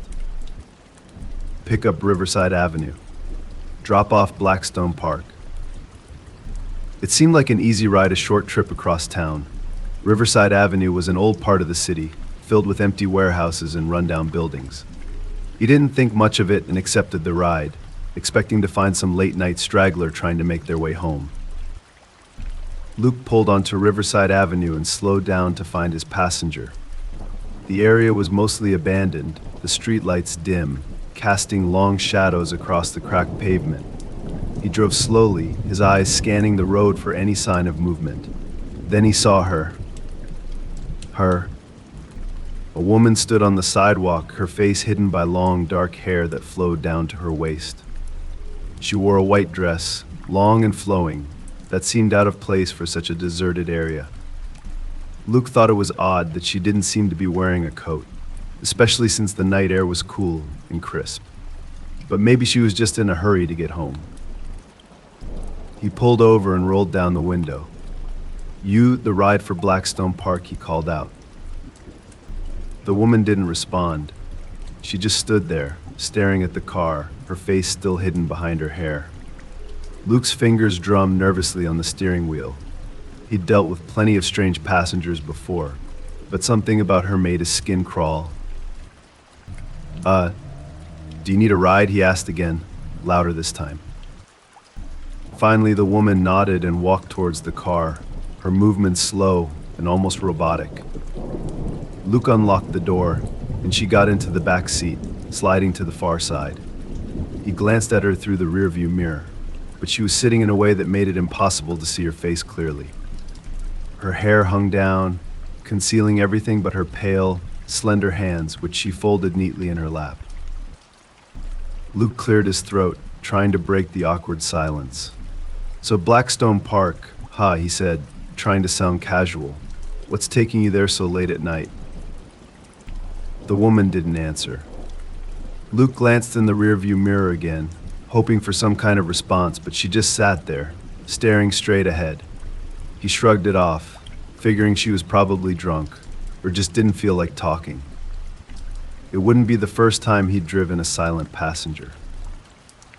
He started the car and drove off, the silence growing heavier with each passing mile. They drove through the city, the car's headlights cutting through the darkness as they made their way towards Blackstone Park. Luke kept glancing in the rearview mirror, trying to catch a glimpse of the woman's face, but her hair never moved. The city began to thin out, and soon they were on the outskirts, where the buildings gave way to open fields and dense woods. Blackstone Park was a large, wooded area, mostly used for hiking during the day but deserted at night. Luke couldn't figure out why anyone would want to go there at this hour, but it wasn't his place to ask. As they got closer to the park, Luke noticed something strange. The temperature inside the car seemed to drop, and he felt a chill run down his spine. He cranked up the heat, but it didn't help. The woman didn't seem to notice. She just sat there, silent and unmoving. Luke tried to shake off the uneasy feeling and focused on the road. He turned onto the park entrance, a narrow road lined with trees, the branches stretching over the car like skeletal fingers. The deeper they went into the park, the darker it became, the thick canopy of trees blocking out any light from the moon. "Almost there," Luke said, trying to sound cheerful, but his voice came out shaky. He felt a growing sense of dread, like something terrible was about to happen. He couldn't explain why, but every instinct in his body was screaming at him to turn around, to get out of there. Finally, he reached the destination on his GPS, a small clearing in the middle of the park. He stopped the car and turned around to tell the woman they'd arrived, but when he looked into the back seat, she was gone. The seat was empty, the door still closed. Luke's heart raced, and he whipped his head around, trying to make sense of what had happened. He was sure she had been there a moment ago. He'd heard no door open, felt no movement in the car. She couldn't have just disappeared. He got out of the car, shining his phone's flashlight around the clearing. "Hello," he called out. "Are you here?" There was no answer, just the rustling of leaves in the wind and the distant sound of a river. Luke's breath came in short gasps, his mind racing. He quickly got back into his car, locking the doors behind him. He needed to leave now. He started the engine and sped out of the park, not caring about the bumps in the road or the overhanging branches scraping against the car. His only thought was to get back to the city, to get as far away from the park as possible. When he finally reached the main road, he pulled over to catch his breath. His hands were shaking, his heart pounding in his chest. He fumbled for his phone, needing to distract himself, to do anything to take his mind off what had just happened. That's when he saw the app notification. Ride complete. Fare $0. Luke's stomach dropped. He knew the app would automatically charge the passenger for the ride, but seeing the $0 fare sent a wave of terror through him. It was as if the ride had never happened, as if the woman had never existed. He checked his trip history, but there was no record of the ride to Blackstone Park. It was like it had been erased, like the whole thing had been a bad dream. But Luke knew it wasn't. He could still feel the chill in the car, still see the empty seat in his mind. That night, Luke went home and tried to sleep, but every time he closed his eyes, he saw the woman in the back seat, her hair hiding her face, her silence deafening. He didn't go back to work the next day, or the day after that. A week later, Luke's curiosity got the better of him. He decided to do some research on Blackstone Park to see if he could find any explanation for what had happened. What he found chilled him to the bone. According to local legends, a woman named Eliza used to live near the park in the early 1900s. She was said to be beautiful but deeply troubled, and one night she walked into the park and was never seen again. Some people claimed she had drowned in the river. Others said she had been murdered, but no one knew for sure. Over the years, there had been reports of strange sightings in the park, a woman in a white dress, wandering aimlessly, appearing and disappearing without a trace. Luke felt a cold shiver run down his spine.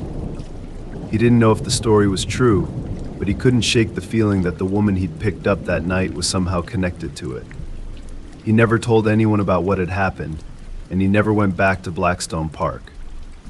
But every time he drove past Riverside Avenue, he couldn't help but glance down the street, half expecting to see her standing there, waiting for her next ride. It was a few months later when Luke thought he had finally moved on. He was back to driving at night, sticking to familiar areas and avoiding any rides that took him near the park. But then one night, as he was about to end his shift, his phone buzzed with a new ride request. Pick up Riverside Avenue. Drop off Blackstone Park. Luke's hands shook as he stared at the screen. He knew he should ignore it, that he should cancel the ride and drive away. But for some reason, he couldn't bring himself to do it. He felt drawn to it, compelled to accept the ride. His finger hovered over the accept button, and before he could stop himself, he tapped it. He turned the car around, heading towards Riverside Avenue, the dread rising in his chest.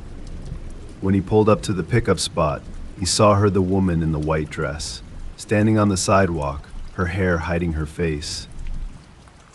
She stepped into the car, and as Luke started driving towards Blackstone Park, he glanced in the rearview mirror. This time, she was looking right at him, and she was smiling. To receive more eerie and chilling stories like this one, don't forget to subscribe. for regular updates filled with suspense, mystery, and horror.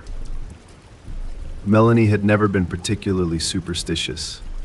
To her, breaking a mirror, walking under a ladder, or a black cat crossing her path was just part of life's normal randomness.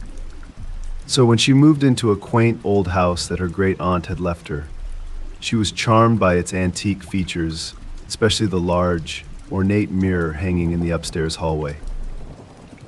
The mirror was magnificent, with an intricately carved wooden frame that seemed to tell a story all on its own. It was tall and narrow, taking up almost the entire length of the wall. Melanie thought it added character to the house, a reminder of a past filled with elegance and charm. During the day, the house was full of light, the sun streaming through the tall windows, casting warm glows over the hardwood floors and filling the rooms with life. But at night, the house changed. The creaks and groans of the old wood became louder, and shadows seemed to move and shift on their own. And then there was the mirror. Melanie noticed it the very first night she slept in the house. As she made her way upstairs to bed, she passed by the mirror, and for a split second, she thought she saw something move within it. Not her reflection, but something else. She stopped and turned to face the mirror, staring into it for a long moment. It was just her tired eyes, messy hair, and a hesitant smile. She chalked it up to a trick of the light, a fleeting illusion caused by the dim hallway lamp, and went to bed. But over the next few nights, the feeling persisted. Every time she passed by the mirror, she couldn't shake the sense that there was something else in the reflection, something hiding just out of sight. She started rushing past it, avoiding looking directly into it, convincing herself that it was just nerves from being alone in the house. One night, about a week after moving in, Melanie decided to stay up late, working on unpacking boxes in her study. She was so engrossed in her work that she lost track of time, and before she knew it, the clock struck 2 a.m. She yawned and stretched, ready to call it a night. As she made her way upstairs, she passed by the mirror as usual, her footsteps slow and heavy. This time, however, she couldn't help but glance into it, and what she saw made her blood run cold. There, standing just behind her reflection, was a shadowy figure. Tall, with dark, hollow eyes and a twisted grin. Melanie gasped and spun around, but the hallway behind her was empty. Heart pounding, she turned back to the mirror, but the figure was gone. It was just her, staring back at herself, wide-eyed and pale. Melanie tried to laugh it off, her nerves getting the better of her, but she couldn't shake the feeling of being watched. She hurried to her bedroom, locking the door behind her, and spent the rest of the night under the covers, too terrified to sleep. The next day, she called her friend Hannah and invited her over, desperate for some company. She didn't mention the mirror, it sounded too ridiculous, but just the thought of having someone else in the house made her feel safer. When Hannah arrived, they spent the day catching up, cooking together, and laughing over old memories. But as the day turned to night and the house grew dark, Melanie's unease returned. She kept glancing at the mirror, half expecting to see the shadowy figure reappear. Hannah noticed her distraction and nudged her playfully. "Hey, what's up? You've been staring at that mirror all day." Melanie hesitated, then finally decided to tell her. "I know it sounds crazy," she said, lowering her voice, "but I think there's something weird about that mirror. I keep seeing things in it, like there's something in there with me." Hannah laughed, shaking her head. "You've just been alone for too long in this creaky old house," she teased. "Here, let's prove it's all in your head before Melanie could stop her." Hannah walked over to the mirror, standing directly in front of it. "See," Hannah said, waving her arms around. "It's just a mirror. Nothing spooky about it," but then her expression changed. Her smile faded, and her eyes widened in confusion. "Wait." What as she started to say, leaning closer to the glass. "Hannah, stop it," Melanie yelled, her voice cracking with fear. She grabbed Hannah's arm and pulled her away from the mirror, her heart racing. "Don't mess around with it." Hannah shook her head, looking shaken. I swear I saw something, she said quietly. It was. It was like a hand reaching out, just for a second. But then it was gone. Melanie felt a chill run down her spine. That's what I've been saying, she whispered. There's something wrong with that mirror. That night, Melanie and Hannah decided to sleep downstairs in the living room, away from the mirror and the eerie feeling it gave them. They made up a makeshift bed on the couches, leaving the lights on as they tried to relax and forget about what they'd seen. Around 3 a.m., Melanie woke up to a soft whispering sound. At first, she thought it was just Hannah talking in her sleep, but as she sat up and listened closer, she realized the sound was coming from upstairs. It was faint, like a voice carried on the wind, but unmistakable. It was coming from the mirror. Melanie shook Hannah awake, her voice trembling. Do you hear that? She whispered. Hannah groggily sat up, rubbing her eyes. Hear what? Listen, Melanie insisted, holding her breath. The whispering continued, soft and rhythmic, like someone was chanting in a language she couldn't understand. Hannah's eyes widened as she heard it too, and the two of them sat frozen, staring at the staircase. What? What do we do? Hannah whispered, her voice shaking. I don't know, Melanie said, her heart pounding. Maybe we should go up there, see what it is. Hannah grabbed her arm, shaking her head vehemently. No way, she said. What if? What if it's dangerous? We don't know what that thing is. They sat in silence, listening to the whispering grow louder until finally it stopped. The house fell silent, the only sound the ticking of the grandfather clock in the hallway. Melanie and Hannah didn't sleep the rest of the night, their eyes glued to the staircase, waiting for anything to happen. The next day, they decided to do some research. Melanie went through old family records, trying to find out more about her great-aunt and the house. What she found only made things worse. The house had belonged to a woman named Lillian, Melanie's great-aunt, who was said to have been a bit of a recluse. She had lived in the house for decades, and according to the records, she had died in the upstairs hallway, right in front of the mirror. The cause of death was listed as natural causes, but Melanie found old newspaper clippings that suggested otherwise. The articles spoke of Lillian's obsession with the mirror, how she believed it was a gateway to another world. She claimed she could see things in it, things that no one else could see, dark, twisted creatures that whispered to her in the night. She would spend hours standing in front of the mirror, talking to it, begging it to show her more. And then, one day she was found dead, her eyes wide open, staring into the mirror. Melanie's hands trembled as she read the articles. What? What if she was right, she said, looking up at Hannah. What if the mirror really is something else? Hannah shook her head, looking pale. We need to get rid of it, she said firmly. Tonight, before anything else happens. That evening, they prepared to move the mirror out of the house. They grabbed a hammer and a crowbar, planning to take it off the wall and smash it to pieces. But as they approached the mirror, something changed. The air around it felt heavy, almost electric, and the glass seemed to ripple like water. Melanie and Hannah exchanged nervous glances, but they were determined. They lifted the hammer, ready to smash the mirror, when suddenly they heard it, the whispering, louder than before, filling the hallway with its eerie, otherworldly chant. The mirror's surface began to change, the reflection warping and twisting. They saw themselves, but their reflections were distorted, their faces stretched into grotesque smiles, their eyes black and empty. Melanie dropped the hammer, backing away in horror, but Hannah stood frozen, her eyes locked on the mirror. Hannah, don't look at it, Melanie screamed, but it was too late. Hannah's face went slack, her eyes glassy as she stared into the mirror, transfixed. Melanie, Hannah said, her voice distant and hollow. I can hear them. They're calling to me. Melanie grabbed Hannah's arm, trying to pull her away, but Hannah wouldn't budge. She stood there, staring into the mirror, a twisted smile spreading across her face. "They want us to join them, Melanie," she whispered. "They want us to be part of their world."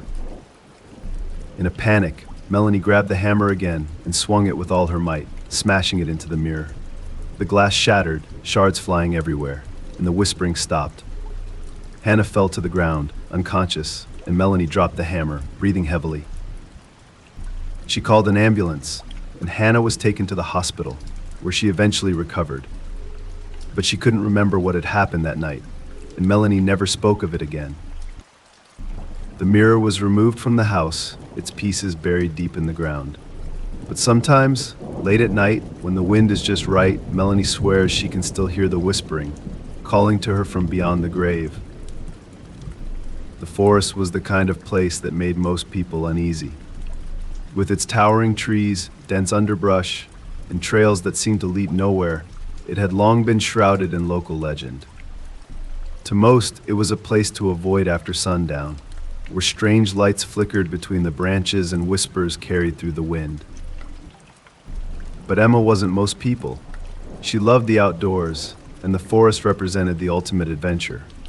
She had been planning this hiking trip for months, a week-long journey into the untouched depths of the woods. Emma was no novice. She'd hiked all over the country, priding herself on her navigation skills and her ability to handle whatever nature threw her way. She set off one bright Monday morning, her backpack filled with essentials: a tent, food, a compass, and her GPS.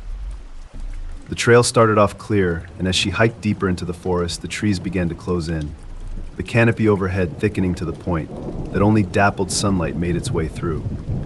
It was everything she had hoped for: quiet, serene, and isolated. Emma made good progress for the first few days, sticking to the path and setting up camp each night by a small stream or clearing. But on the third day, things started to go wrong. It was around midday when Emma reached a fork in the trail. Her map showed a clear path to the left, which would lead her deeper into the forest, but the right path wasn't marked. It wasn't a trail she'd seen on any of her research maps, and it looked like it hadn't been used in years, overgrown with vines and weeds, almost hidden by the surrounding forest. Curiosity got the better of her. She decided to take the right path, figuring she could explore a little off the beaten track and make her way back if it turned into a dead end. But the path kept going, winding deeper and deeper into the woods. After a few hours of hiking, Emma began to notice that things felt different. The trees seemed older, their branches twisted and gnarled, and the forest floor was covered in a thick layer of moss that muffled her footsteps. The air felt cooler, and there was a faint smell of damp earth and decay. She checked her GPS to make sure she was still on course, but the device was acting up. The screen flickered, and the signal kept cutting in and out. She tapped it a few times, but it didn't help. Frustrated, she decided to keep going, hoping to find an open area where the signal would come back. That's when she found an old, abandoned cabin hidden amongst the trees. It was small and dilapidated, with a sagging roof and broken windows. The door hung open on its hinges, and the entire structure looked like it was about to collapse. Emma knew she should turn around, go back to the main trail, and forget she ever saw it. But something about the cabin drew her in. She stepped closer, peering through the open doorway. The interior was dark, and a musty smell wafted out, but she could see a table and a few chairs inside, covered in dust and cobwebs. She hesitated for a moment, but curiosity won out. She took a deep breath and stepped inside. The floor creaked under her boots, and she wrinkled her nose at the smell, a mix of mildew and rot. The cabin was small, just one room, with a fireplace at one end and a few pieces of broken furniture scattered around. On the table lay an old journal, its pages yellowed with age. Emma picked it up, brushing away the dust, and opened it to the first page.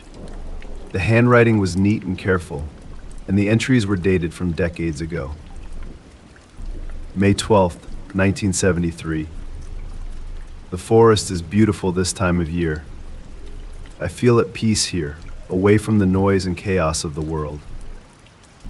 Emma flipped through the pages, reading about the writer's experiences in the forest, their love of nature, and their desire to be alone. But as she got further into the journal, the tone changed. May 19th, 1973. I can hear them at night.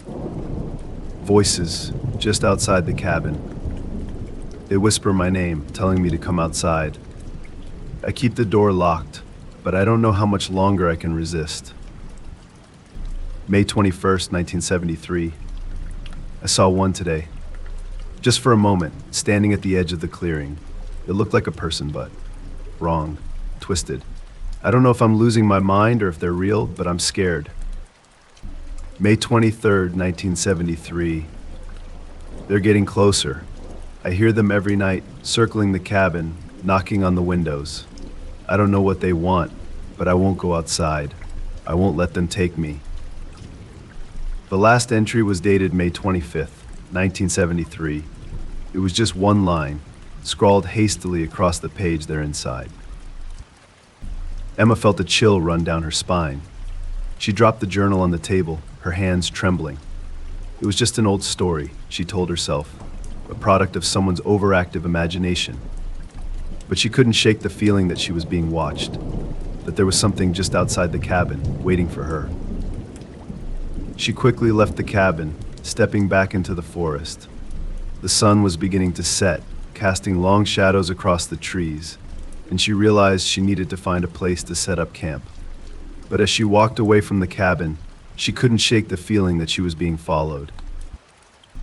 The forest seemed to close in around her, the trees growing thicker and the path harder to see. She looked back over her shoulder, but saw nothing. Still, the feeling of being watched only grew stronger, like eyes were following her every move. By the time she found a clearing to set up camp, it was nearly dark. She quickly pitched her tent and built a small fire, trying to push the fear out of her mind. She told herself it was just the isolation, the darkness playing tricks on her. But that night, as she lay in her tent, she heard it. The whispers. They were faint at first, like the wind rustling through the leaves, but soon they grew louder, more distinct. She couldn't make out the words, but they seemed to come from all around her, circling the tent, closing in. Emma sat up, her heart pounding. She grabbed her flashlight and shone it around the tent, but saw nothing. The whispers continued, louder now, almost frantic, and she could feel her fear rising, threatening to overwhelm her.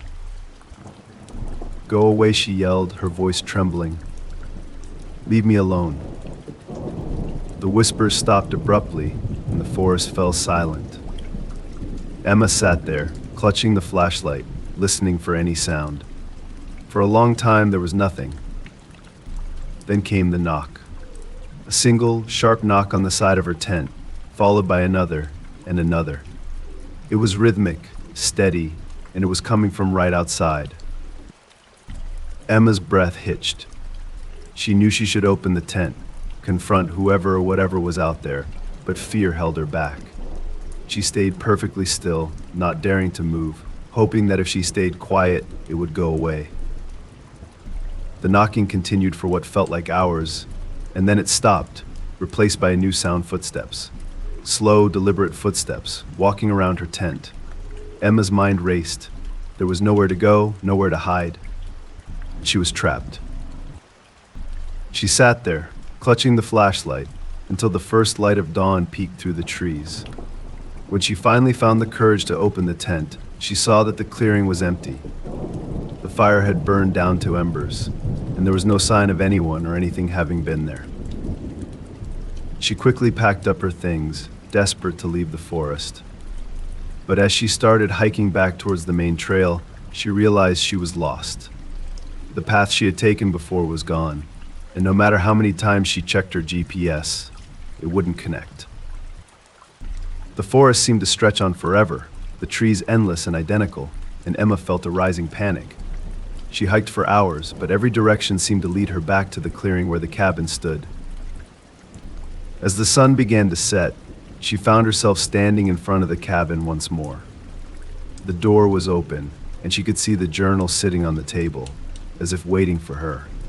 She stepped inside, knowing she shouldn't, but unable to resist.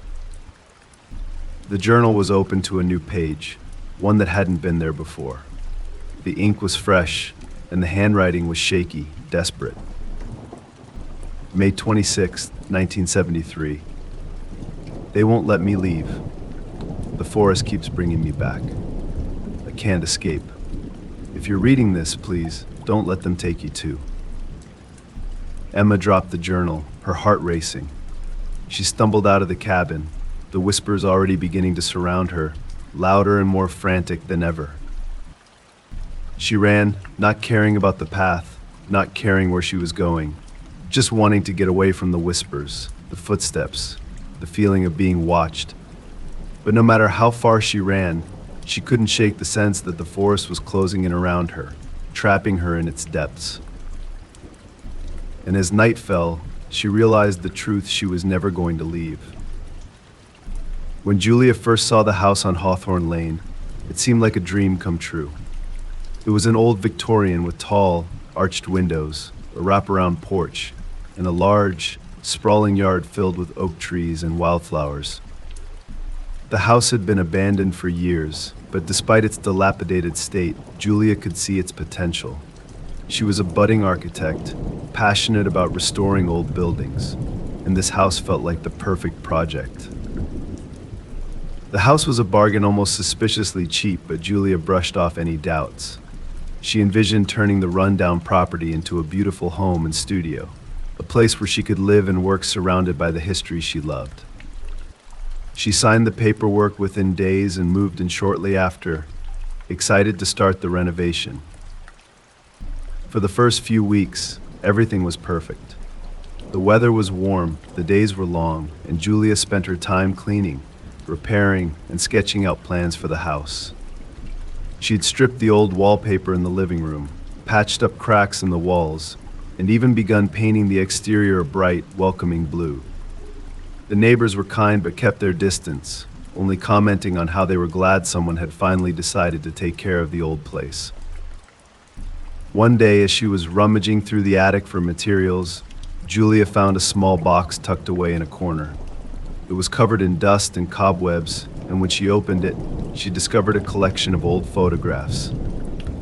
They were black and white, slightly faded, but still clear enough to see the faces of a family, a woman, a man, and a little girl.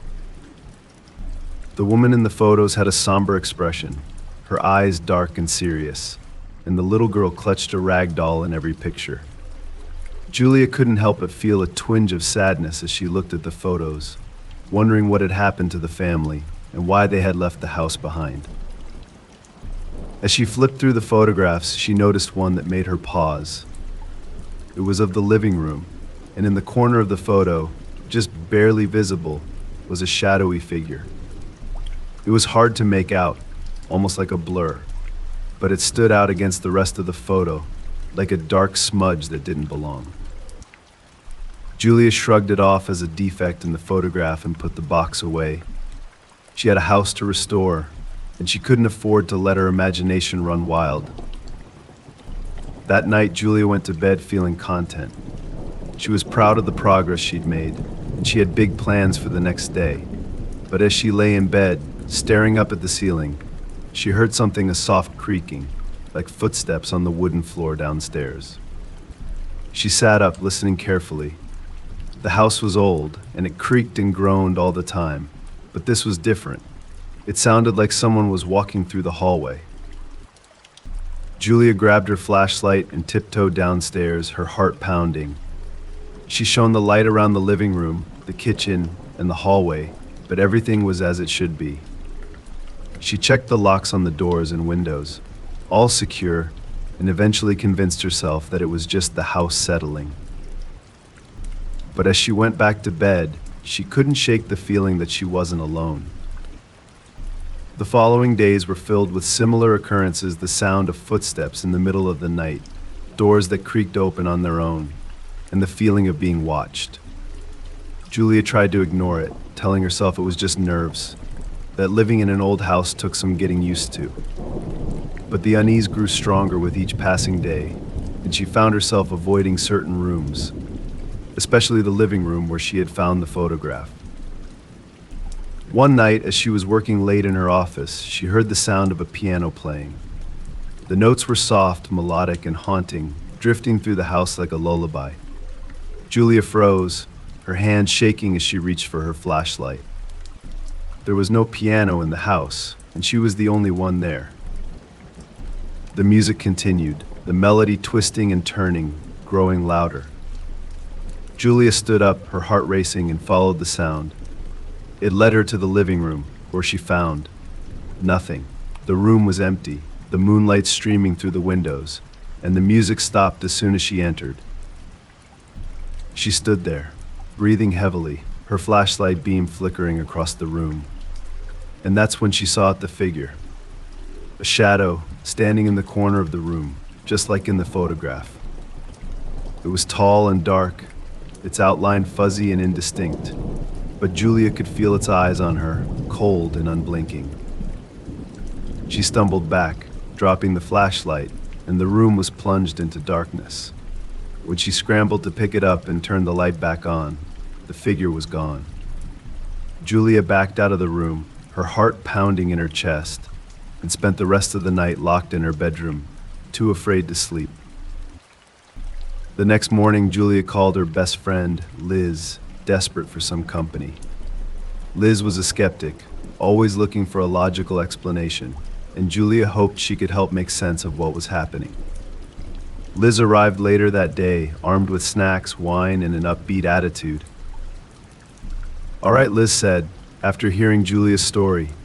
"I'm sure there's a perfectly reasonable explanation for all of this. Old houses make noise, shadows play tricks on your eyes, and you've been working too hard. You just need a break." Julia wanted to believe her, but the fear in her stomach wouldn't go away. That night, the two of them sat in the living room, drinking wine and laughing, trying to lighten the mood. But as the hours went by and the house grew darker, the tension returned. Every creak of the floorboards, every flicker of the candlelight made them jump.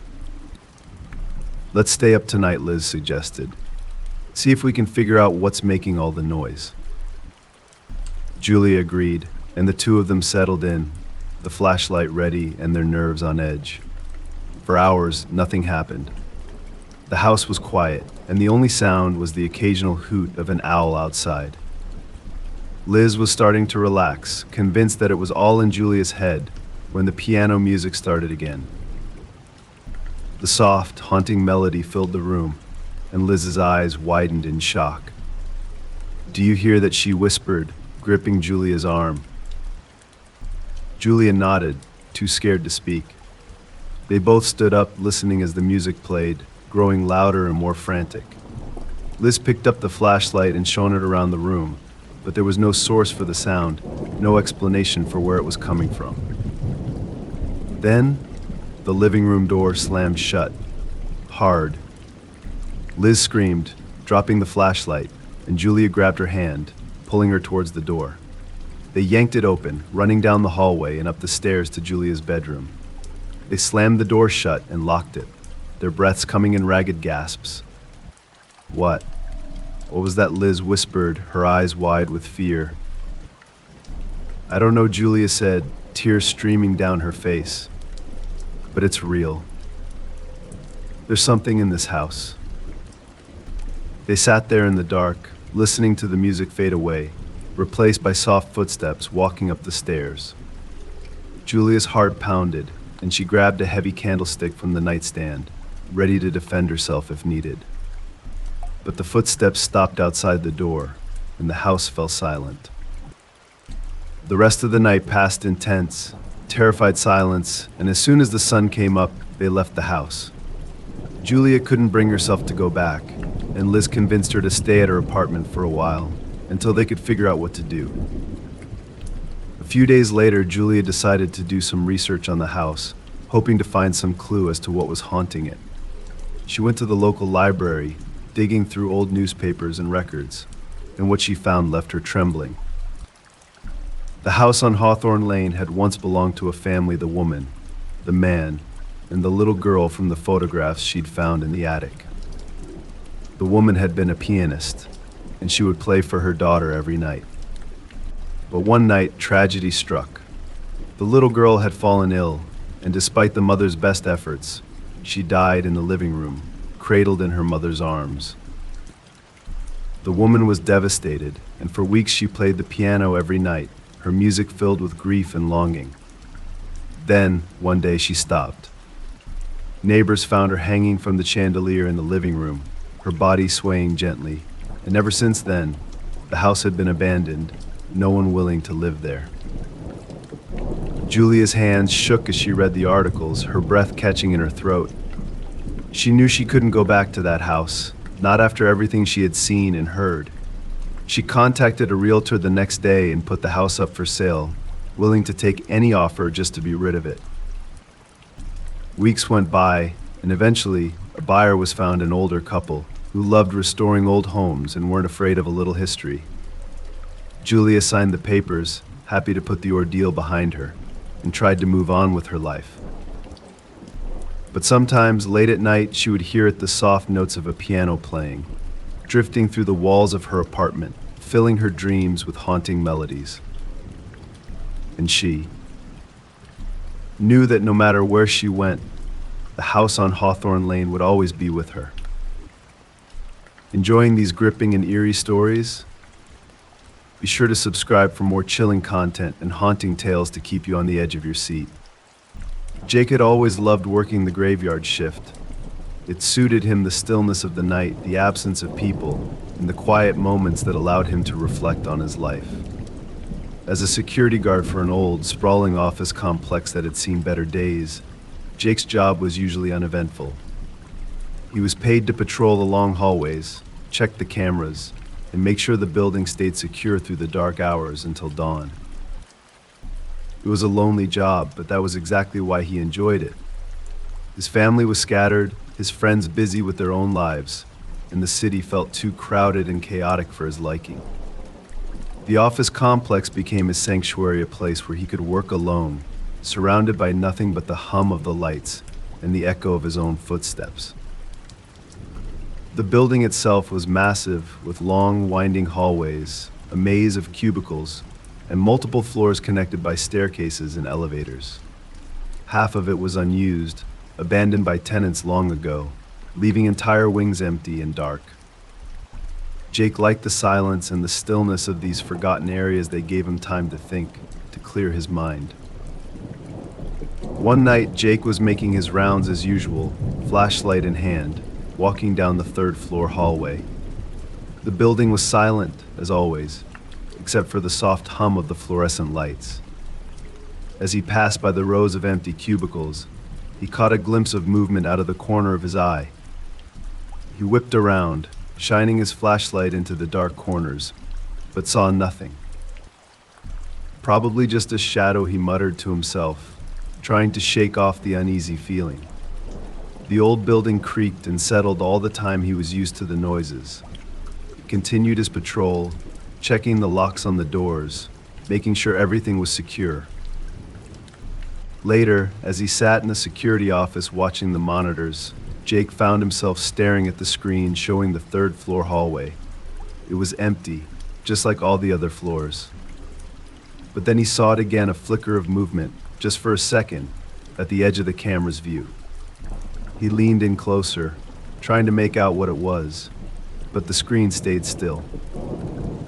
Jake switched to another camera angle, hoping to catch a better view, but the hallway was clear. He told himself it was nothing, maybe just a glitch in the camera, and moved on to watch the other monitors. But the thought nagged at him, the feeling that he had missed something important. The following night, the same thing happened. Jake was walking down the hallway, shining his flashlight along the walls, when he saw the movement again, a dark shape darting quickly across the hallway and out of sight. He ran to where he thought he saw it, but found nothing. The floor was empty, the cubicles dark and silent. He checked the stairwells and the elevators, thinking that maybe a homeless person had found their way into the building. It wouldn't have been the first time someone tried to sneak in for a warm place to sleep. But everything was locked tight, and there was no sign of anyone else in the building. That night, as he sat in the security office, he kept his eyes glued to the third-floor camera. He didn't know what he was looking for, but he felt certain that something was there, just out of view. As the hours passed, he found himself growing more anxious, the silence of the building pressing in on him. Then, around 3 a.m., he saw a figure standing in the middle of the hallway, perfectly still. Jake's heart skipped a beat. He leaned forward, staring at the monitor, trying to make out the details of the figure. It was tall, its outline blurred and shadowy, and it stood there for a few long seconds before turning and walking out of the camera's view. Jake grabbed his flashlight and radio and bolted out of the office, sprinting towards the third floor. He knew he should call the police, but something inside him told him that he needed to see it for himself, to confirm that he wasn't going crazy. He reached the third floor, the beam of his flashlight cutting through the darkness. "Hello," he called out, his voice echoing down the hallway. "Is someone there?" No answer. He walked slowly, his heart pounding in his chest, shining his light into every cubicle, every corner. But the floor was empty, just like before. The figure was gone, as if it had never been there. Jake returned to the security office, shaken but determined to find out what was happening. He rewound the footage from the camera, hoping to get a better look at the figure. But when he played it back, there was nothing. The hallway was empty, just like all the other floors. The figure he had seen was gone, leaving no trace. The nights that followed were worse. Every night, Jake saw the figure on the monitors, always on the third floor, always just standing there, watching. And every time he ran up to check, the hallway was empty. The figure seemed to vanish into thin air, leaving no signs that it had ever been there. Jake's sleep became restless, filled with dreams of dark hallways and shadowy figures that whispered his name. He started to dread going to work, but he couldn't bring himself to quit. He needed to know what or who was haunting the building. One night, Jake decided to set a trap. He positioned himself in one of the third-floor offices, hiding in the dark with his flashlight off, hoping to catch the figure in the act. He watched the hallway through the glass window of the office door, his heart pounding in his chest. Hours passed, and nothing happened. The silence of the building felt oppressive, and Jake started to wonder if he was just losing his mind. But then, just as he was about to give up and leave, he heard footsteps, soft and slow, coming down the hallway. He held his breath, peering through the glass. The footsteps grew louder, closer, and then he saw the figure, walking down the hallway towards him. It moved slowly, its head turning as if searching for something. Jake's hands shook as he reached for his flashlight, but he couldn't bring himself to turn it on. He was too afraid of what he might see. The figure stopped right in front of the office door, just inches away from where Jake was hiding. He could see it more clearly now. It was tall, its face hidden in shadow, and it wore what looked like a long coat or robe that seemed to billow as it moved. Jake's breath caught in his throat. The figure stood there for what felt like an eternity, unmoving, as if it knew he was there. Then, slowly, it raised its hand and placed it on the glass, the outline of its fingers pressing against the window. Jake could see the hand clearly now, and he felt his blood run cold. The hand was pale and skeletal, the fingers unnaturally long and thin, and it left a dark smudge on the glass, like soot or ash. Jake bolted. He ran out of the office, down the hallway, and back to the security office, his heart pounding in his chest. He locked the door behind him and sank into his chair, his hands shaking uncontrollably. He looked at the monitors, expecting to see the figure standing in the hallway, but all the cameras showed was an empty floor. For the rest of the night, Jake sat there, staring at the monitors, waiting for the figure to return. But it never did. The next day, Jake decided to do some research on the building. He went to the local library, digging through old newspapers and records, trying to find any information that might explain what he had seen. What he found only made things worse. Years ago, before it was an office complex, the building had been a mental hospital. It had been shut down after a series of mysterious deaths, and the patients were said to have been treated poorly, locked away in the basement and left to suffer. Rumors of abuse, neglect, and even murder had surrounded the hospital, but nothing had ever been proven. Jake found an old photograph of the hospital staff, a group of doctors and nurses standing in front of the building. And there, standing off to the side, was a man in a long coat, his face pale and his eyes dark. It was the figure he had seen in the hallway, the same figure that haunted the cameras every night. That night, Jake returned to work, unsure of what to do. He felt like he was losing his mind, like the shadows of the building were closing in around him. As he sat in the security office, staring at the monitors, he heard it again, the soft footsteps, coming from the third floor. He looked at the camera, and there it was the figure, standing in the hallway, staring directly at the camera, as if it knew he was watching. Jake couldn't take it anymore. He grabbed his things, ran out of the building, and never came back. He quit his job the next day, leaving behind the office complex and all its dark secrets. But sometimes late at night, when he's lying in bed, he can still hear the soft footsteps, the whisper of a coat brushing against the walls, and the feeling that someone is watching him from the shadows. From the moment they moved in, Lily and her husband, Mark, knew there was something odd about the house. It was an old Victorian, beautifully restored, with high ceilings, ornate moldings, and a large attic that stretched across the entire top floor. The couple was excited to start their new life there, imagining it as the perfect place to raise a family. But soon after settling in, Lily started to notice strange things. She would hear soft thuds and footsteps coming from the attic, like something heavy was being dragged across the floor. At first, she brushed it off as the house settling, or perhaps a raccoon scurrying about. But as the days went on, the noises became harder to ignore. They would come in the dead of night, echoing through the house, and always seemed to be coming from the same place, the far corner of the attic. Mark was practical and down to earth.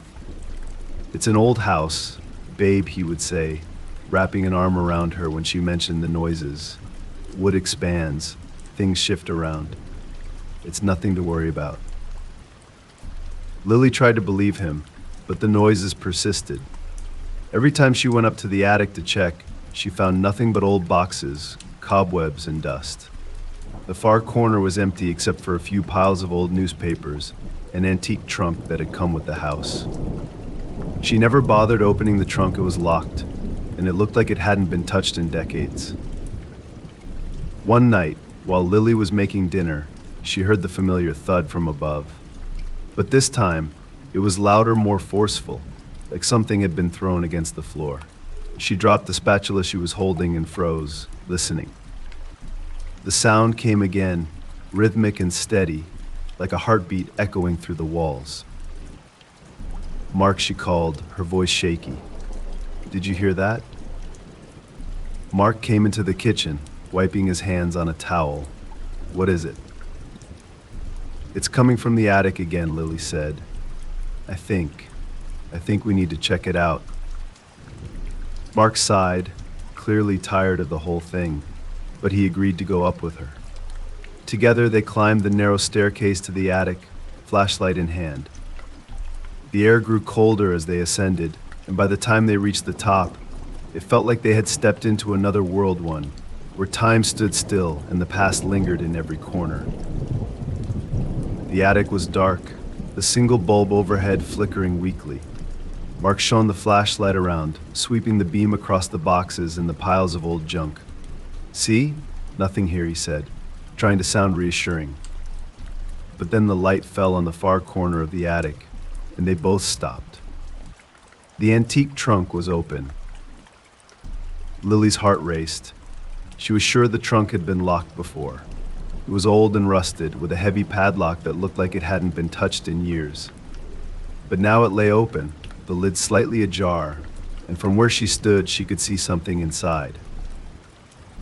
Mark moved closer, crouching down to get a better look. "It's a doll," he said, sounding puzzled. Lily joined him, peering into the trunk.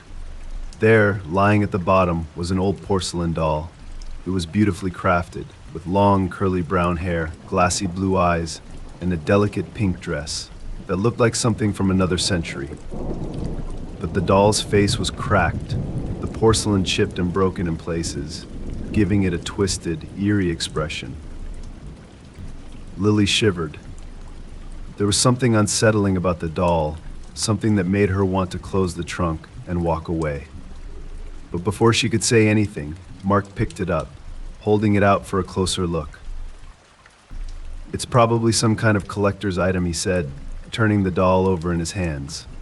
"You know how people were back in the day. They loved these creepy little things." "Put it back," Lily said, her voice barely above a whisper. She didn't know why, but she felt a deep sense of dread just looking at the doll. It felt wrong, like it didn't belong in their house, like it didn't belong anywhere. Mark shrugged and placed the doll back in the trunk, closing the lid.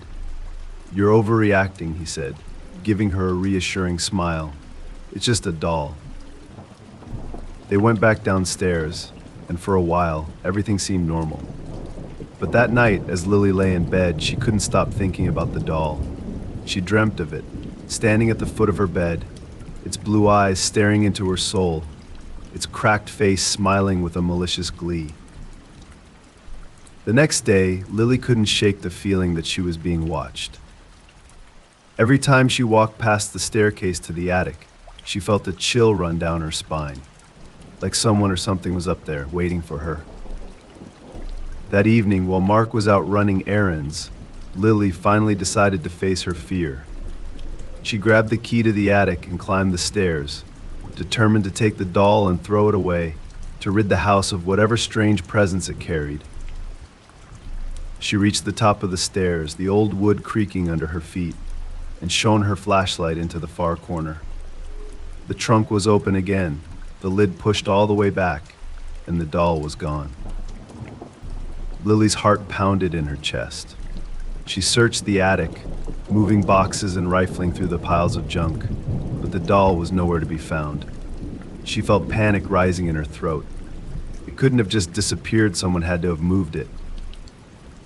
She was about to turn and leave when she heard a soft giggle coming from behind her. Lily spun around, shining her flashlight into the darkness, but saw nothing. The attic was empty, silent, but the giggle had been real. She was sure of it. She ran back downstairs, slamming the attic door shut behind her, and locked it. She tried to calm herself down, telling herself it was just her imagination, but deep down, she knew something was wrong. When Mark came home, she told him what had happened, but he just shook his head. "Lily, it's an old house," he said. "It makes noises. And as for the doll, maybe you just didn't see it. It's probably still in the trunk." But the noises got worse. Every night they heard footsteps coming from the attic, soft and slow, like someone was pacing back and forth. The giggling grew louder, sometimes echoing down the stairs, and Lily began to find things out of place around the house. Picture frames turned face down, chairs moved, lights turned on and off by themselves. One night, as they were sitting in the living room, they heard a loud crash from upstairs. Mark grabbed a baseball bat and ran to the attic, determined to put an end to whatever was going on. Lily followed close behind, her heart pounding. They burst into the attic, shining their flashlight around. And there, in the middle of the floor, was the doll. It stood upright, staring directly at them, its cracked face twisted into a sinister smile. Its arms were outstretched, like it was reaching for them. Mark's face paled. That wasn't like that before," he said, his voice trembling. "I swear I put it back in the trunk." Lily felt tears well up in her eyes. "I told you," she whispered. "I told you something was wrong with this house." They grabbed the doll, shoving it back into the trunk, and locked it tight with the rusty padlock. Mark carried the trunk downstairs, and they decided to get rid of it once and for all. They drove to a nearby landfill and threw the trunk as far as they could, watching it disappear into the piles of trash. For the first time in weeks, they felt a sense of relief. The doll was gone, and they hoped that whatever haunted their house would be gone with it. But that night, as they lay in bed, they heard it again, the soft giggle, echoing through the walls. Lily sat up, her heart pounding. "No," she whispered. "It's gone. We got rid of it." Mark tried to reassure her, but the giggling continued, louder and closer. Then came the footsteps, slow and deliberate, moving down the stairs, coming closer and closer to their bedroom. They locked the door, holding each other tight, but the footsteps stopped just outside. And then they heard a scratching sound, like tiny fingers scraping against the wood, trying to get in. "Go away," Mark yelled, his voice shaking. "Leave us alone." The scratching stopped, and for a moment there was silence. But then came the voice, soft and sweet, like a child's. "Let me in. I just want to play." Lily screamed, and Mark grabbed the baseball bat, ready to defend them. But the door burst open on its own, and there, standing in the doorway, was the doll. It looked different now, its cracked face more twisted, its eyes darker, its smile wider. And it moved. It took a step towards them, its porcelain feet tapping against the floor. Mark swung the bat, hitting the doll with all his strength, but it did nothing. The doll kept coming, its giggle echoing through the room, its arms outstretched. The next morning, the neighbors found the house empty. The furniture was overturned, the windows shattered, and the attic door swung open, but there was no sign of Lily or Mark. All they found was the doll, sitting in the middle of the living room floor, smiling its twisted smile, waiting for its next playmate. And if you ever pass by the house on a quiet night, you might hear it, the soft giggle of a child, echoing through the halls, and the sound of tiny feet tapping against the floor, searching for someone to play with. Loving the spine-chilling stories? Make sure to subscribe to receive more eerie tales and haunting narratives that will keep you up at night. Samantha loved photography. Capturing the world through her camera lens had been her passion ever since she was a child, snapping pictures of everything from sunsets to strangers. Over the years, she developed a special fondness for taking photos of abandoned places. There was something mysterious and hauntingly beautiful about forgotten buildings left behind by time, waiting to be seen again. So when she heard about an old, decrepit asylum hidden deep in the woods just outside of town, she knew she had to photograph it. The asylum had been shut down for decades, its dark history shrouded in rumors of mistreatment, mysterious disappearances, and eerie occurrences that had forced its closure. But to Samantha, it was the perfect place to explore. She set out on a cool Saturday morning, her camera bag slung over her shoulder, ready to capture every haunting detail of the asylum. The drive was long, and the road leading to the asylum was narrow and winding, cutting through dense woods that seemed to grow darker the closer she got. The air smelled of pine and damp earth, and Samantha felt a shiver of excitement as the asylum came into view. It was massive and imposing stone structure with broken windows, ivy crawling up the walls, and a large iron gate that hung open, creaking in the breeze. Samantha parked her car outside the gate, took a deep breath, and stepped into the asylum grounds. The place was even more beautiful and eerie than she'd imagined. The main building loomed over her, its shadow stretching across the overgrown lawn. The entrance was blocked by rusted chains, but Samantha found a broken window around the side and slipped inside.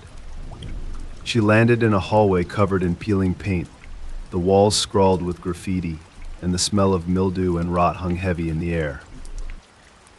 She started exploring, her camera clicking as she walked through the building. She took pictures of the empty hallways, the abandoned patient rooms, and the decaying furniture scattered throughout. The light streamed through the broken windows, casting long shadows that made every room look like a scene from a horror movie. Samantha was lost in her work, moving deeper into the building, when she found the old patient files scattered across the floor of a large room. Curious, she picked one up, brushing off the dust. The file was old, the paper brittle and yellowed, and as she flipped through it, she saw faded black and white photos of patients, people who had lived and died in this place. But as she scanned the file, she noticed something strange. The faces in the photos were scratched out, as if someone had taken a knife and violently gouged through the paper. She checked the other files, but they were all the same, faces obscured, names blacked out, details destroyed. A chill ran down her spine, and she dropped the file, suddenly feeling like she wasn't alone. She stood up, her camera at the ready, and turned in a slow circle, listening for any sounds. But the only noise was the wind howling through the broken windows. Samantha shook off the feeling and continued exploring, heading towards the upper floors. She climbed the grand staircase, her footsteps echoing through the silence, and reached a long, dark hallway lined with doors to patient rooms. The doors were open, revealing small, empty rooms, each with a single iron bed frame and a barred window. She walked down the hallway, snapping pictures, the camera's flash lighting up the dark rooms. But as she neared the end of the hallway, she saw something that made her freeze. There, on the wall of one of the rooms, was a mirror, cracked and dirty, but still intact. And in the reflection, she saw a figure standing behind her. Samantha spun around, but the hallway was empty. She stared into the darkness, her heart pounding, but there was no one there. She turned back to the mirror, but the figure was gone. It had been a fleeting image, a pale face, hollow eyes, and a twisted, haunting smile. She raised her camera and took a picture of the mirror, hoping to capture whatever it was she had seen. But as the camera flashed, the mirror cracked even more, spiderwebbing across the surface, until it finally shattered, the pieces falling to the floor with a crash. Samantha backed away, her hands shaking. She tried to calm herself down, telling herself it was just a trick of the light, her imagination running wild. But she couldn't shake the feeling that she was being watched, that there was something or someone lurking in the shadows. She decided it was time to leave. She made her way back down the staircase, her camera clicking rapidly as she took one last series of photos, trying to capture every detail of the asylum before she left. She felt the tension in the air, the heavy weight of something unseen pressing down on her, and she hurried to the exit, desperate to get back to the safety of her car. When she finally made it outside, the fresh air hit her like a wave, and she took a deep breath, relieved to be out of the building. She didn't look back as she walked to her car, wanting to put as much distance between herself and the asylum as possible. That night, as she sat in her apartment, she uploaded the photos from her camera to her computer. She scrolled through them, smiling at the haunting beauty of the place, the long hallways, the crumbling walls, the eerie light that filled every room. But then she came to the photo of the mirror, and her smile faded. The image was distorted, the cracks in the mirror reflecting the flash of the camera, but there was something else there, something standing behind her. It was faint, like a shadow, but unmistakable. A face, pale and hollow, staring directly at her. Samantha felt her heart race as she zoomed in on the photo. The face was twisted, its mouth open in a silent scream, its eyes empty and dark. And the longer she stared at it, the more real it seemed. It wasn't just a reflection. It was something, or someone that had been there, right behind her, watching. She quickly scrolled to the next photo, hoping to put the image out of her mind. But the next photo was worse. It was of the grand staircase, taken just as she was leaving. And there, standing at the top of the stairs, was the same figure, pale, hollow-eyed, and smiling. Samantha gasped, covering her mouth with her hand. She scrolled through the photos rapidly, her fear growing with each image. The figure appeared again and again, sometimes standing in doorways, sometimes lurking in the corners, and sometimes staring directly into the camera. She felt sick to her stomach. She had been alone in that building, or so she thought. But the photos told a different story, a story of something that had followed her, something that had watched her every move. She closed her laptop, her hands shaking. She tried to convince herself it was just a trick of the light, some optical illusion, but deep down she knew the truth. The figure was real, and it had followed her out of the asylum. For the next few days, Samantha couldn't shake the feeling that she was being watched. Every time she went outside, she felt eyes on her, and at night she would wake up to the sound of whispers, soft and frantic, like someone was speaking directly into her ear. She tried to ignore it, to go about her life as usual, but the presence grew stronger with each passing day. She would catch glimpses of movement in the corners of her vision, dark shapes darting out of sight, and every time she checked the mirror, she saw the figure standing behind her, smiling its twisted smile. One night, as she lay in bed, the whispers grew louder, filling the room with their frantic, desperate words. Samantha sat up, turning on the light, but the room was empty. She covered her ears, trying to block out the sound, but it was no use. The whispers were inside her head, growing louder and louder and louder until she thought she would go mad. She ran to the bathroom, splashing cold water on her face, trying to calm herself down. But when she looked up into the mirror, she saw the figure standing right behind her, its face inches from hers, its eyes staring into her soul. Samantha screamed, stumbling back, but the figure stayed where it was, unmoving, its smile widening. She grabbed her camera, desperate to prove she wasn't imagining it, and took a photo. The flash went off, and for a moment the bathroom was filled with bright light. But when she looked at the screen, the figure was gone. All that remained was her reflection, pale and terrified, staring back at her. Samantha dropped the camera, sinking to the floor.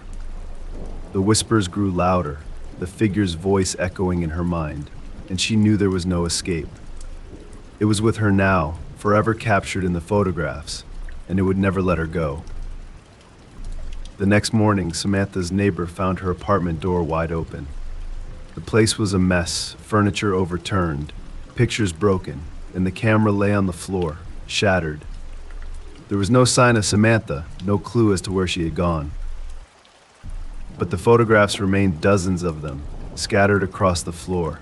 And if you look closely, you can see it too, the pale, hollow-eyed figure, standing just behind her, smiling. Nina had always loved trains. There was something comforting about the steady rhythm of the tracks, the rocking of the cars, and the way the world seemed to blur past as you hurtled towards your destination. She commuted to work by train every day, a route she knew by heart, one that allowed her to sit back and watch as the city faded into the countryside. One rainy Friday night, after an especially long day at work, Nina boarded her usual late train home. She had stayed late to finish a project, and by the time she got to the station, it was nearly deserted. The rain poured down in sheets, drumming against the roof of the platform, and the streetlights cast long, distorted shadows across the wet pavement. Nina sat in her usual seat by the window, the car almost empty. As the train pulled away from the station, she leaned her head against the glass, staring out into the rain-soaked darkness. The rhythmic clacking of the train lulled her into a trance, and she closed her eyes, allowing herself to relax. When she opened her eyes again, something felt different. The lights in the train car flickered, and the atmosphere felt heavier, almost oppressive. Nina sat up straighter, suddenly alert. She looked around, but the car was still mostly empty, except for one man who sat several rows in front of her. He wore a long, dark coat and a wide-brimmed hat, and he sat perfectly still, his face hidden. Nina frowned. She hadn't noticed him before, but maybe he had boarded while she was dozing. She tried to brush off the unease that prickled at the back of her mind and went back to staring out the window. The rain continued to pour, and the world outside was a blur of black and gray. After a while, Nina noticed that the train didn't seem to be slowing down. It should have made a few stops by now, but it just kept going, speeding through the darkness. She pulled out her phone to check the time, but there was no signal, no Wi-Fi. The battery icon blinked red, and the screen suddenly went black. Great, she muttered to herself, putting the phone back in her bag. She got up and walked down the aisle to find the conductor, hoping to figure out why the train hadn't stopped. As she passed the man in the coat, she felt his eyes on her, but when she glanced at him, he kept his head down, the brim of his hat hiding his face. Nina reached the door at the end of the car and pushed it open, stepping into the next car. But it was empty too. She continued moving from car to car, each one identical, all of them empty, except for the soft hum of the lights and the steady rhythm of the train. Finally, she reached the conductor's cabin. She knocked on the door, but there was no answer. She knocked again, harder this time, but still, nothing. Frustrated, she grabbed the handle and pushed the door open. The cabin was empty. Nina's stomach twisted with fear. There was no conductor, no driver, nothing. The controls were all there, the lights blinking, but no one was operating the train. What the hell, she whispered, backing away. The train continued to hurtle forward, the tracks clacking beneath it, and Nina felt a rising panic. She turned and ran back to her car, hoping to find another passenger who could help, but when she reached her seat, it was empty. The man in the coat was gone. She looked around frantically, but there was no sign of him. She ran down the aisle, checking under seats, opening doors, but he had disappeared.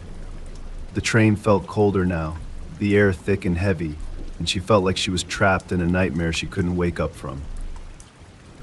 As she stood in the middle of the empty car, trying to calm herself down, the lights flickered again. And then she heard a soft, distant sound, like a train whistle echoing through the night. It grew louder, closer, until it felt like it was right next to her. Nina turned towards the window, her breath fogging up the glass, and saw something that made her blood run cold. Outside, running parallel to her train, was another train, a black, shadowy shape speeding through the darkness. It moved silently, its windows dark, and as she watched, it began to pull ahead, as if racing her train.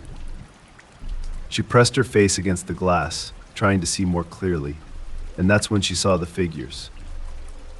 They stood in the windows of the other train, dark silhouettes, unmoving, and they seemed to be staring directly at her.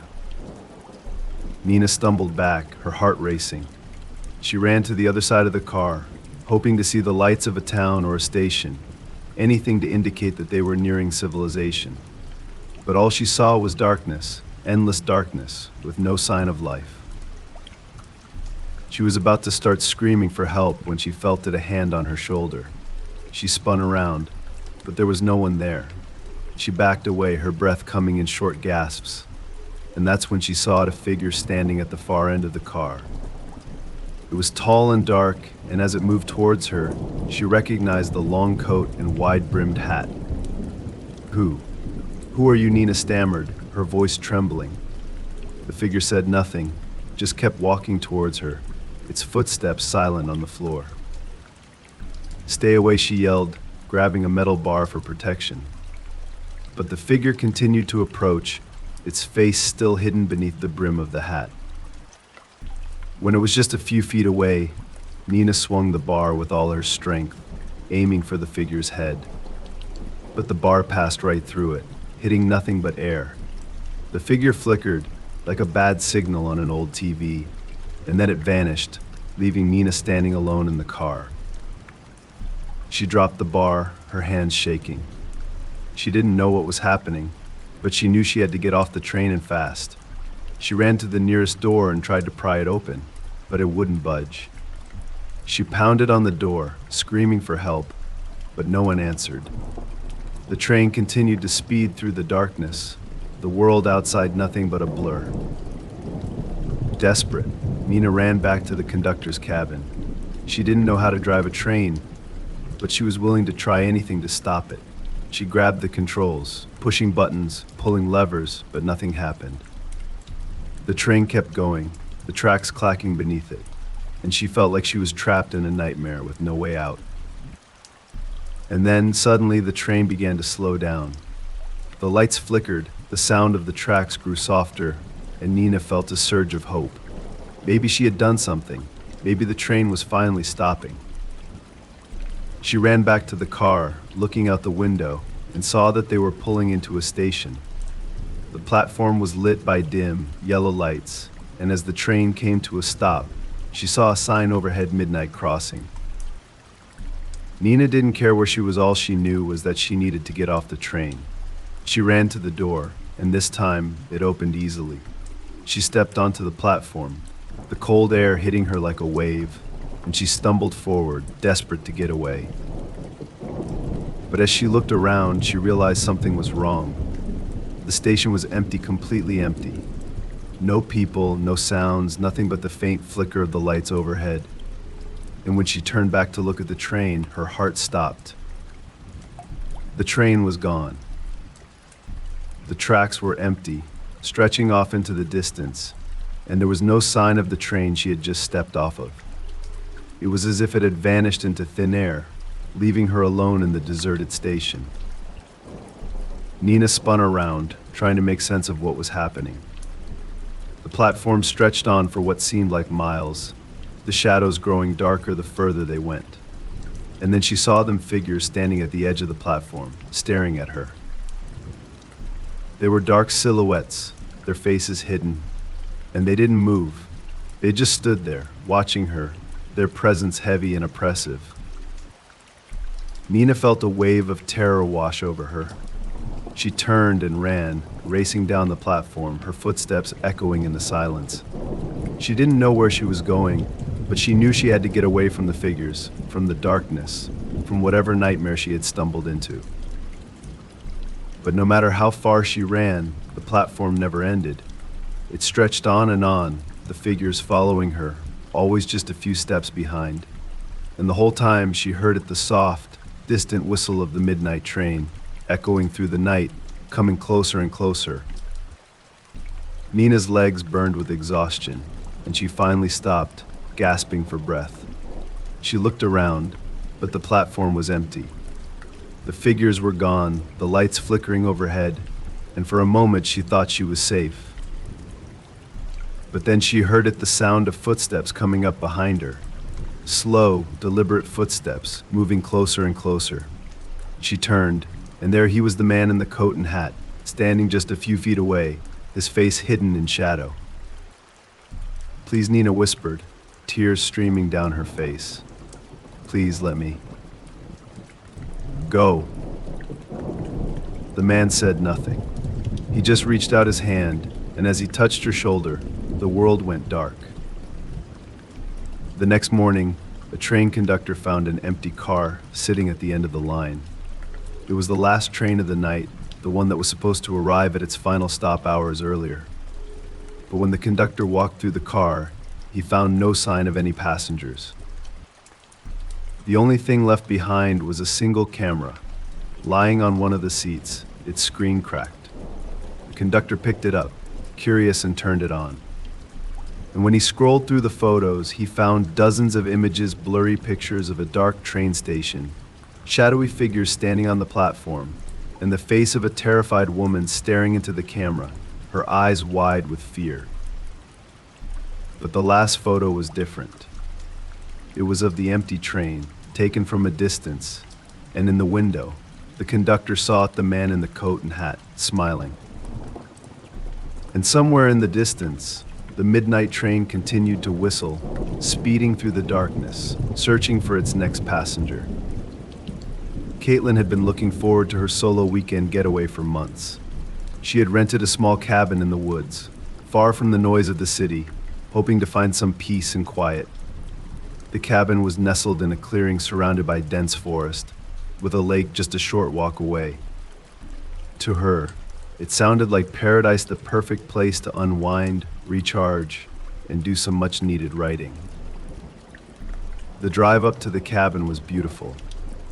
The trees were just starting to change colors for the fall, their leaves turning brilliant shades of red, orange, and yellow. Caitlin hummed along to the radio as she drove, feeling more relaxed with every mile that took her further away from her hectic life. She arrived in the late afternoon, the sun just beginning to set.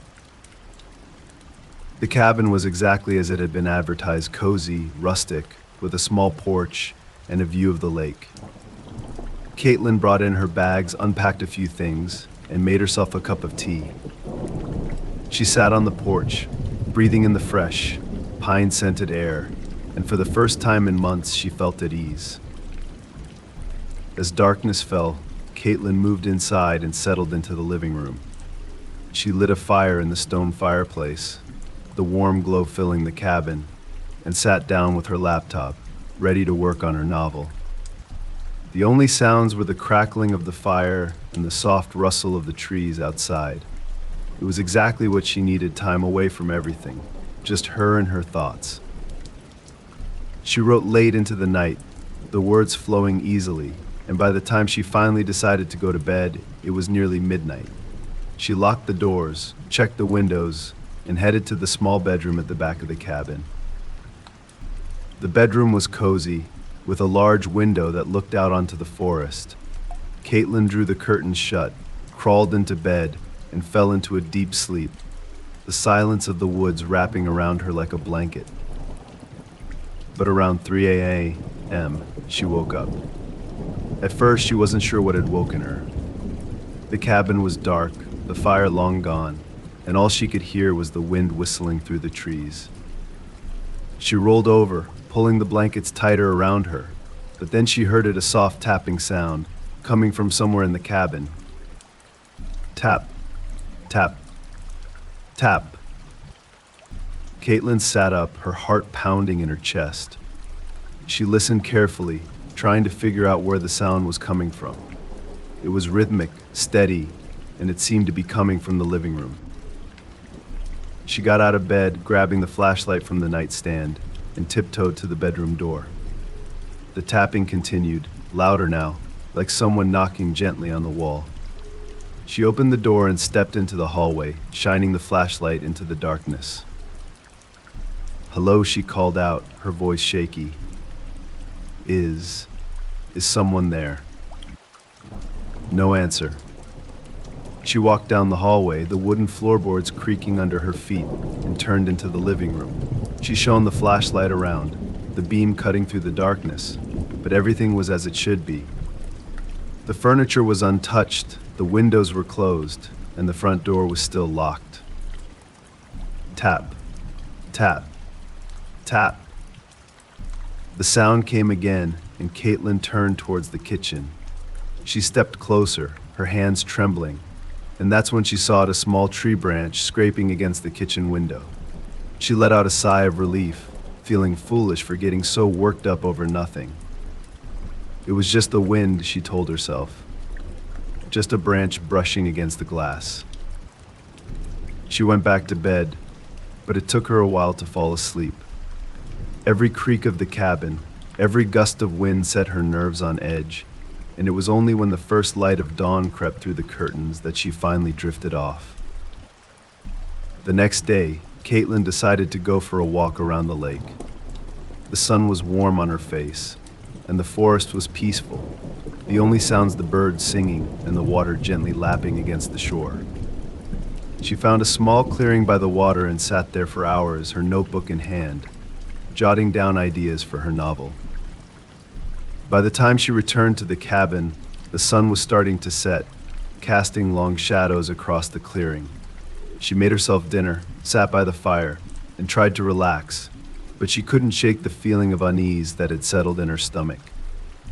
She told herself it was just nerves, she wasn't used to being alone in the woods, and every noise felt amplified in the silence of the night. But that night, the tapping returned. It started around 3 a.m. Again, the same soft, rhythmic tap. Tap, tap, This time, Caitlin stayed in bed, her eyes wide open, listening. The sound was louder than before, and as she listened, she realized it wasn't coming from the living room or the kitchen. It was coming from the bedroom window. Caitlin's breath caught in her throat. She stared at the curtains, trying to make out anything in the darkness. The tapping continued, steady and slow, like someone knocking on the glass. She sat up slowly, her heart pounding, and reached for the flashlight. With trembling hands, she turned it on and shone the beam towards the window. For a moment, there was nothing, just the closed curtains swaying slightly in the breeze. But then she saw it, a shape, dark and indistinct, standing right outside the window. Caitlin gasped and dropped the flashlight, the beam flickering out as it hit the floor. She scrambled to the door, her mind racing, trying to make sense of what she had seen. She grabbed her phone and dialed 911, but the call wouldn't go through, no signal. She stood there, paralyzed with fear, her eyes fixed on the window. The tapping stopped, and for a long moment there was silence. Then came the voice, soft, low, almost a whisper. "Let me in." Caitlin's blood ran cold. She backed away, pressing herself against the bedroom door. "Who are you?" she managed to stammer, her voice barely above a whisper. There was no answer, just the soft rustling of leaves and the sound of something dragging across the wooden porch. She stayed there all night, her back against the door, her eyes fixed on the window. But the figure never moved, and when the first light of dawn finally crept into the room, it was gone. The next morning, Caitlin decided to leave. She packed her bags quickly, glancing nervously at the window every few seconds, but there was no sign of the figure. She threw her bags into the car, locked the cabin door behind her, and sped down the dirt road, her hands gripping the steering wheel so tightly that her knuckles turned white. She made it back to the city in record time, her heart still pounding, her mind racing with questions. What had she seen? Who had been outside her window? And why had they whispered those words? It took Caitlin days to calm down, to convince herself that it had all been some kind of prank, a trick of the light, her mind playing tricks on her. But every time she closed her eyes, she saw the dark shape standing outside her window, heard the soft tap. Tap. Tap. A week later, Caitlin got a call from the owner of the cabin. "I'm so sorry to bother you," he said, his voice apologetic. "But we had some workers come in to clean up after your stay, and they found something unusual." Caitlin's heart raced. What? What did they find? "It's probably nothing," the owner said quickly. "Just, there were some handprints on the bedroom window." Caitlin's blood ran cold. "Handprints?" "Yes," the owner said, sounding embarrassed. "They were strange, like someone had pressed their hands against the glass from the outside. I don't know how they got there, since the cabin is in the middle of nowhere, but I thought you should know." Caitlin hung up the phone, her hands shaking. She tried to tell herself it didn't matter, that it was all in the past, but the fear gnawed at her, refusing to let go. She couldn't stop thinking about the figure outside her window, the voice whispering in the darkness. And then, one night, as she lay in bed in her apartment, she heard it again. A soft, rhythmic tap. Tap. Tap. Coming from her bedroom window. She sat up slowly, her breath catching in her throat, and turned to look at the window. The curtains were drawn, but she could see the outline of a shape standing outside, its hands pressed against the glass. And then came the whisper, soft and low, like a breath against her ear. "Let me in." Caitlin's scream echoed through the night, but no one was there to hear it. When Ellie and her boyfriend, Marcus, moved into their new apartment, they were thrilled. It was their first place together, a small but comfortable two-bedroom in an older part of town. The building had a certain charm to it, brick walls, old wooden floors, and large windows that let in plenty of light. But what really sold them on the apartment was the peace and quiet. The previous tenants had left without a word, but Ellie and Marcus were happy to take their place. It was on the 4th floor, with only one other apartment on the same level. And that apartment, it seemed, was occupied by a quiet, almost invisible couple who kept to themselves. In the 2 weeks since they'd moved in, Ellie and Marcus had yet to see their neighbors at all. No loud noises, no late-night parties, it was perfect. The only sign of life came in the form of odd noises now and then. Ellie would hear footsteps from the apartment next door, sometimes soft and slow, other times quick and heavy. She didn't think much of it at first. Old buildings creak and floors settle. And sometimes she thought she heard faint whispers late at night. But they were so soft that she convinced herself it was just the wind through the vents. One Friday night, after a long week of work, Ellie sat on the couch in their living room, watching TV while Marcus cooked dinner. The smells of garlic and herbs filled the air, and she felt relaxed, content. But then, out of nowhere, there came a loud, rhythmic banging from the wall that separated their apartment from their neighbors. Bang. Bang. Bang. Ellie sat up, startled. It sounded like someone was pounding on the wall, trying to get their attention. She glanced over at Marcus, who looked just as confused. "What do you think that is?" Marcus asked, turning down the stove. Ellie shrugged. "I don't know. I've never heard them make noise like that before." They waited for a moment, listening, but the banging stopped as suddenly as it had started.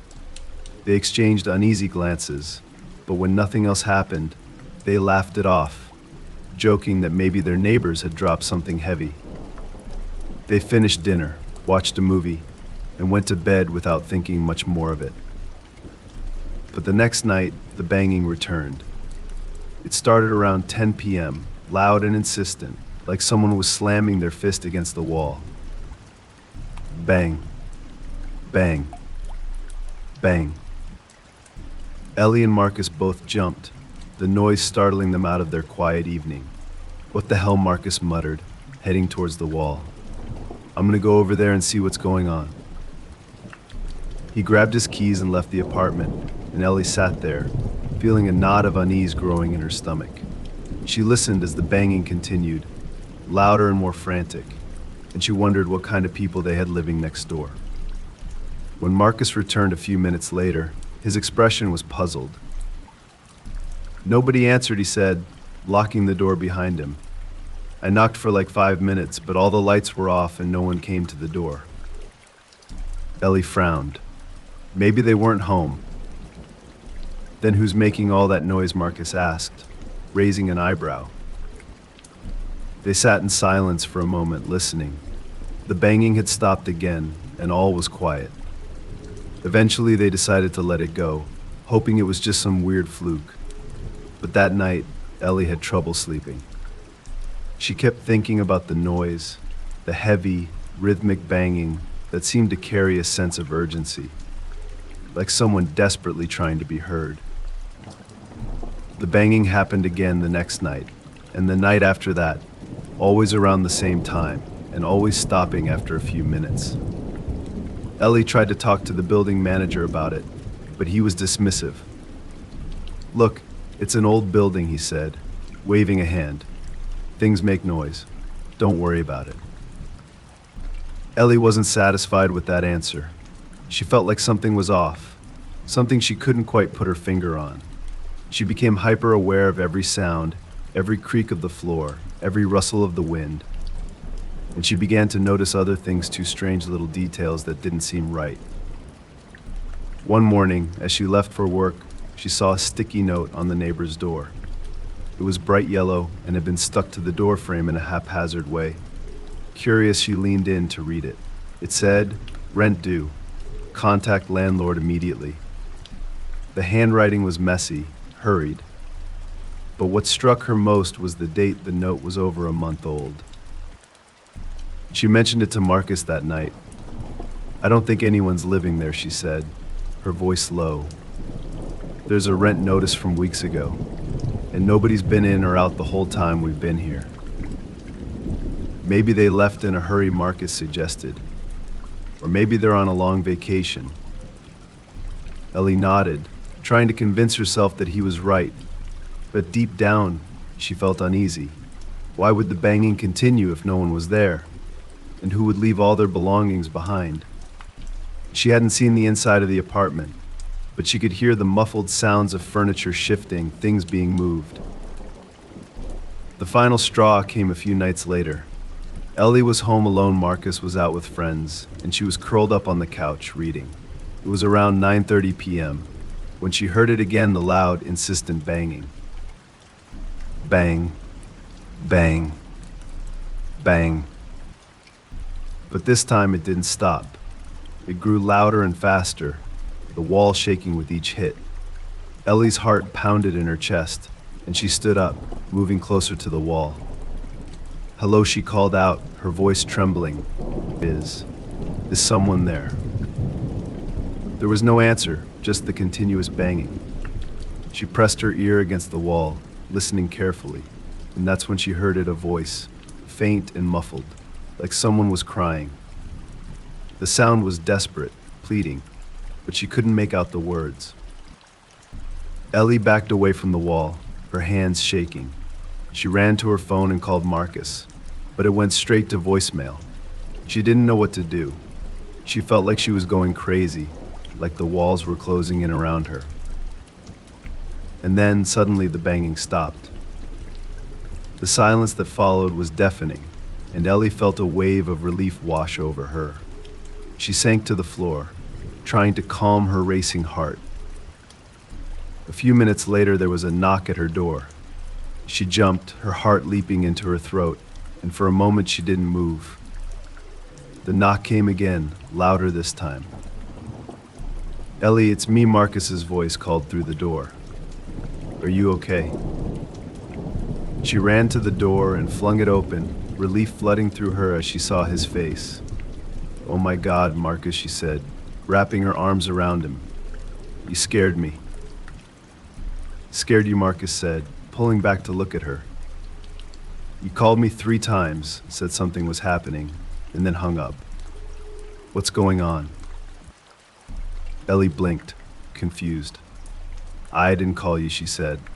"I tried, but it went to voicemail." Marcus pulled out his phone and showed her the call log, 3 missed calls from her, all within the last 10 minutes. Ellie's hands shook as she took the phone, staring at the screen. I didn't make those calls." "Maybe you butt dialed me," Marcus suggested, but he didn't sound convinced. They spent the rest of the night in a tense silence, listening for any sounds from the neighbor's apartment. But the banging didn't come back, and by morning it seemed like everything was back to normal.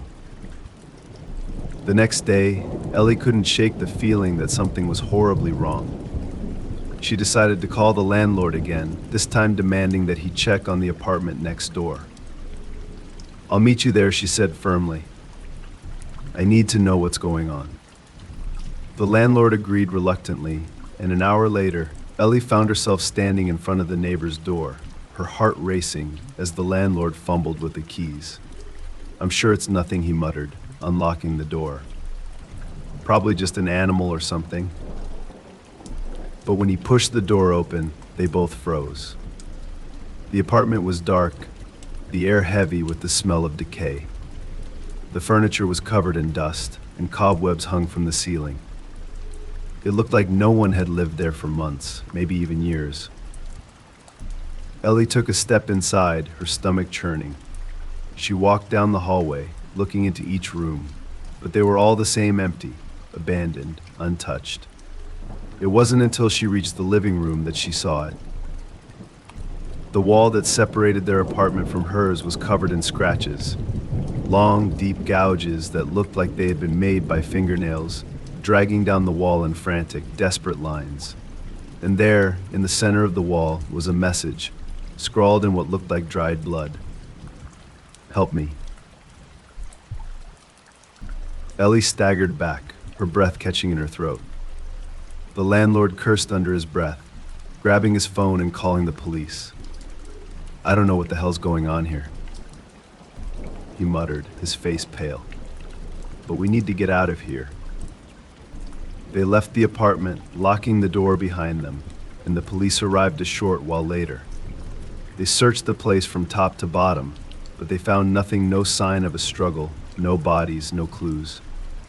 The case was closed as unexplained, and the landlord boarded up the apartment, refusing to rent it out again. Ellie and Marcus tried to go back to their normal lives, but the memory of the banging haunted them. Every night, Ellie would lie in bed, listening for any sound, any whisper, any sign that someone or something was still there. And sometimes late at night, when the wind was just right, she could swear she heard it. The soft, rhythmic bang. Bang. Echoing through the walls, a plea for help that would never be answered. Maya had spent every summer of her childhood at her grandparents' house, a quaint farmhouse surrounded by rolling hills and thick woods. She had fond memories of running through the fields, playing hide and seek among the trees, and sitting on the porch with her grandparents, listening to the sounds of the countryside. But as she got older, life got busier, and it had been years since she'd last visited the house. When her grandparents passed away within months of each other, leaving the farmhouse to her, Maya knew she had to go back. It felt like the right thing to do to reconnect with her past, to say a proper goodbye. She took a week off work, packed her bags, and made the drive up to the house, not knowing what to expect. The farmhouse looked just as she remembered it, with its whitewashed walls, creaky porch, and the large, solitary oak tree that stood in the front yard. It felt strange to be there alone, with no one to greet her. But Maya pushed down the sadness and focused on the task at hand, going through her grandparents' belongings, cleaning up the house, and figuring out what to do next. The first few days were spent sorting through boxes, dusting off furniture, and fixing little things that had fallen into disrepair over the years. The house was filled with memories, and every corner held a piece of her childhood, old photo albums, her grandmother's sewing kit, her grandfather's favorite pipe. It wasn't until the third day that Maya noticed the well. It sat at the edge of the property, hidden behind tall grass and wildflowers, and she wondered how she had forgotten about it. She remembered her grandparents warning her not to play near the well when she was little, telling her it was dangerous, that it was old and unstable. Maya had always listened, keeping her distance from the dark, circular hole in the ground. Curiosity got the better of her now. She walked through the overgrown grass until she stood right in front of it. The well was made of old, crumbling stone, and a wooden cover lay over the top, held in place by rusty metal hinges. Maya knelt down and lifted the cover slightly, just enough to peer inside. The smell hit her first damp, earthy, with a hint of something metallic. She shone her flashlight down into the well, but all she could see was darkness. The light didn't reach the bottom, and the blackness seemed to stretch on forever, like an endless void. She closed the cover and walked back to the house, telling herself it was just an old well, nothing to be concerned about. But that night, as she lay in bed, she couldn't shake the feeling that something was watching her, that the darkness of the well was somehow staring back at her.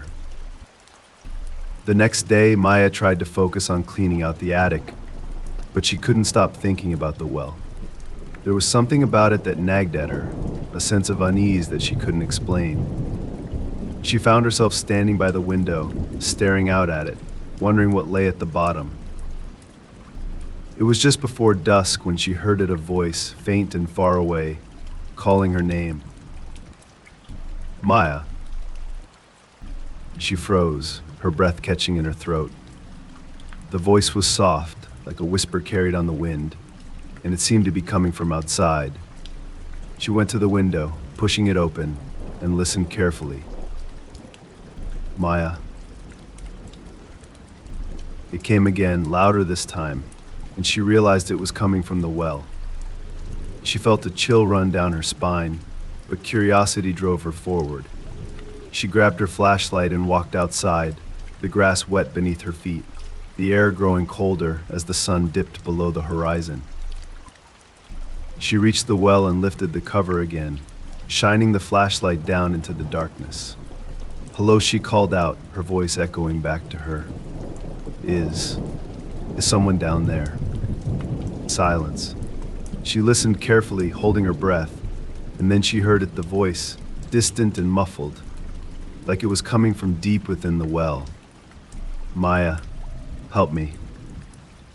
Her heart pounded in her chest. She didn't know what to do. It sounded like a child, their voice small and scared, and she wondered if someone had fallen in. "Hold on," she yelled. "I'll call for help." She ran back to the house, grabbing her phone and dialing 911. "I think someone's trapped in a well," she told the operator, giving them the address. "I can hear them calling for help." The operator assured her that help was on the way, but Maya couldn't stand the thought of just waiting. She grabbed a length of rope from the shed and ran back to the well, dropping the rope down into the darkness. "Can you reach the rope?" she called out, shining the flashlight down. "Grab on, and I'll pull you up." But there was no answer, just the soft sound of water dripping somewhere deep below. She leaned closer, trying to see further down, but the darkness seemed to swallow the light, and all she could hear was the faint whisper of her name. "Maya, help me." She backed away, her hands shaking, and sat on the porch, waiting for the emergency responders to arrive. When they finally did, they lowered a camera down into the well, searching for any sign of life. But the camera reached the bottom, and there was nothing, no child, no person, just muddy water and broken stones. The responders told Maya that the voice was probably a trick of the wind, that old wells could create strange echoes. But she knew what she had heard. She felt a deep sense of dread, like the well was hiding something that didn't want to be found. That night, as she lay in bed, she heard the voice again. Maya, it whispered, its tone urgent, pleading, "Please, help me." She pressed her hands over her ears, trying to block it out, but the voice grew louder, more desperate, and then it changed. The words twisted, warped, until they were no longer a plea for help, but something darker. "Maya, come to me." She jumped out of bed, her heart racing, and ran to the window. The well sat in the darkness, the wooden cover slightly askew, and she saw movement, a shape, tall and thin, standing just behind it. She blinked, and the shape was gone, leaving only the shadow of the well against the moonlit grass. She backed away from the window, her breath coming in short gasps, and spent the rest of the night huddled under the covers, too afraid to sleep. The next day, Maya decided she couldn't stay in the house any longer. She packed her bags, called a friend to come get her, and left, locking the door behind her. But even as she drove away, she couldn't stop thinking about the well, about the voice that had called her name. It took weeks for Maya to feel like herself again. She stayed with friends, refusing to talk about what had happened, trying to put it out of her mind. But one night, as she was sitting in her apartment, her phone rang. It was a number she didn't recognize. She hesitated for a moment, then answered. "Hello." There was silence on the other end, and then she heard it, the voice, soft and distant, like it was coming from far away. "Maya, help me." She dropped the phone, her heart pounding in her chest. She knew that voice. It was the same voice she had heard from the well, the same voice that had haunted her nights. She picked up the phone, her hands shaking, and listened. The voice continued, soft and pleading. "Please, come to me." Maya hung up, throwing the phone onto the couch, her breath coming in short, panicked gasps. She told herself it was a prank, that someone was playing a cruel joke, but deep down, she knew it was real. That night, she dreamt of the well. She saw herself standing by it, the wooden cover open, and as she looked down into the darkness, something reached out a hand, pale and thin, grasping for her. And as she tried to pull away, the hand grabbed her wrist, pulling her down, down into the endless blackness, the voice echoing in her ears. Come to me. When she woke up, her wrist ached, as if something had really grabbed her. She looked down and saw a faint bruise, dark and finger-shaped, wrapped around her wrist like a mark left by the dead. She never went back to the farmhouse, never set foot on that land again. She put the house up for sale, not caring who bought it or what they did with it, as long as she never had to see it again. But sometimes late at night, when she's alone in her apartment, she hears it, the soft whisper of a voice, calling her name, pleading with her to return. Maya. And she knows deep down that the well is waiting for her.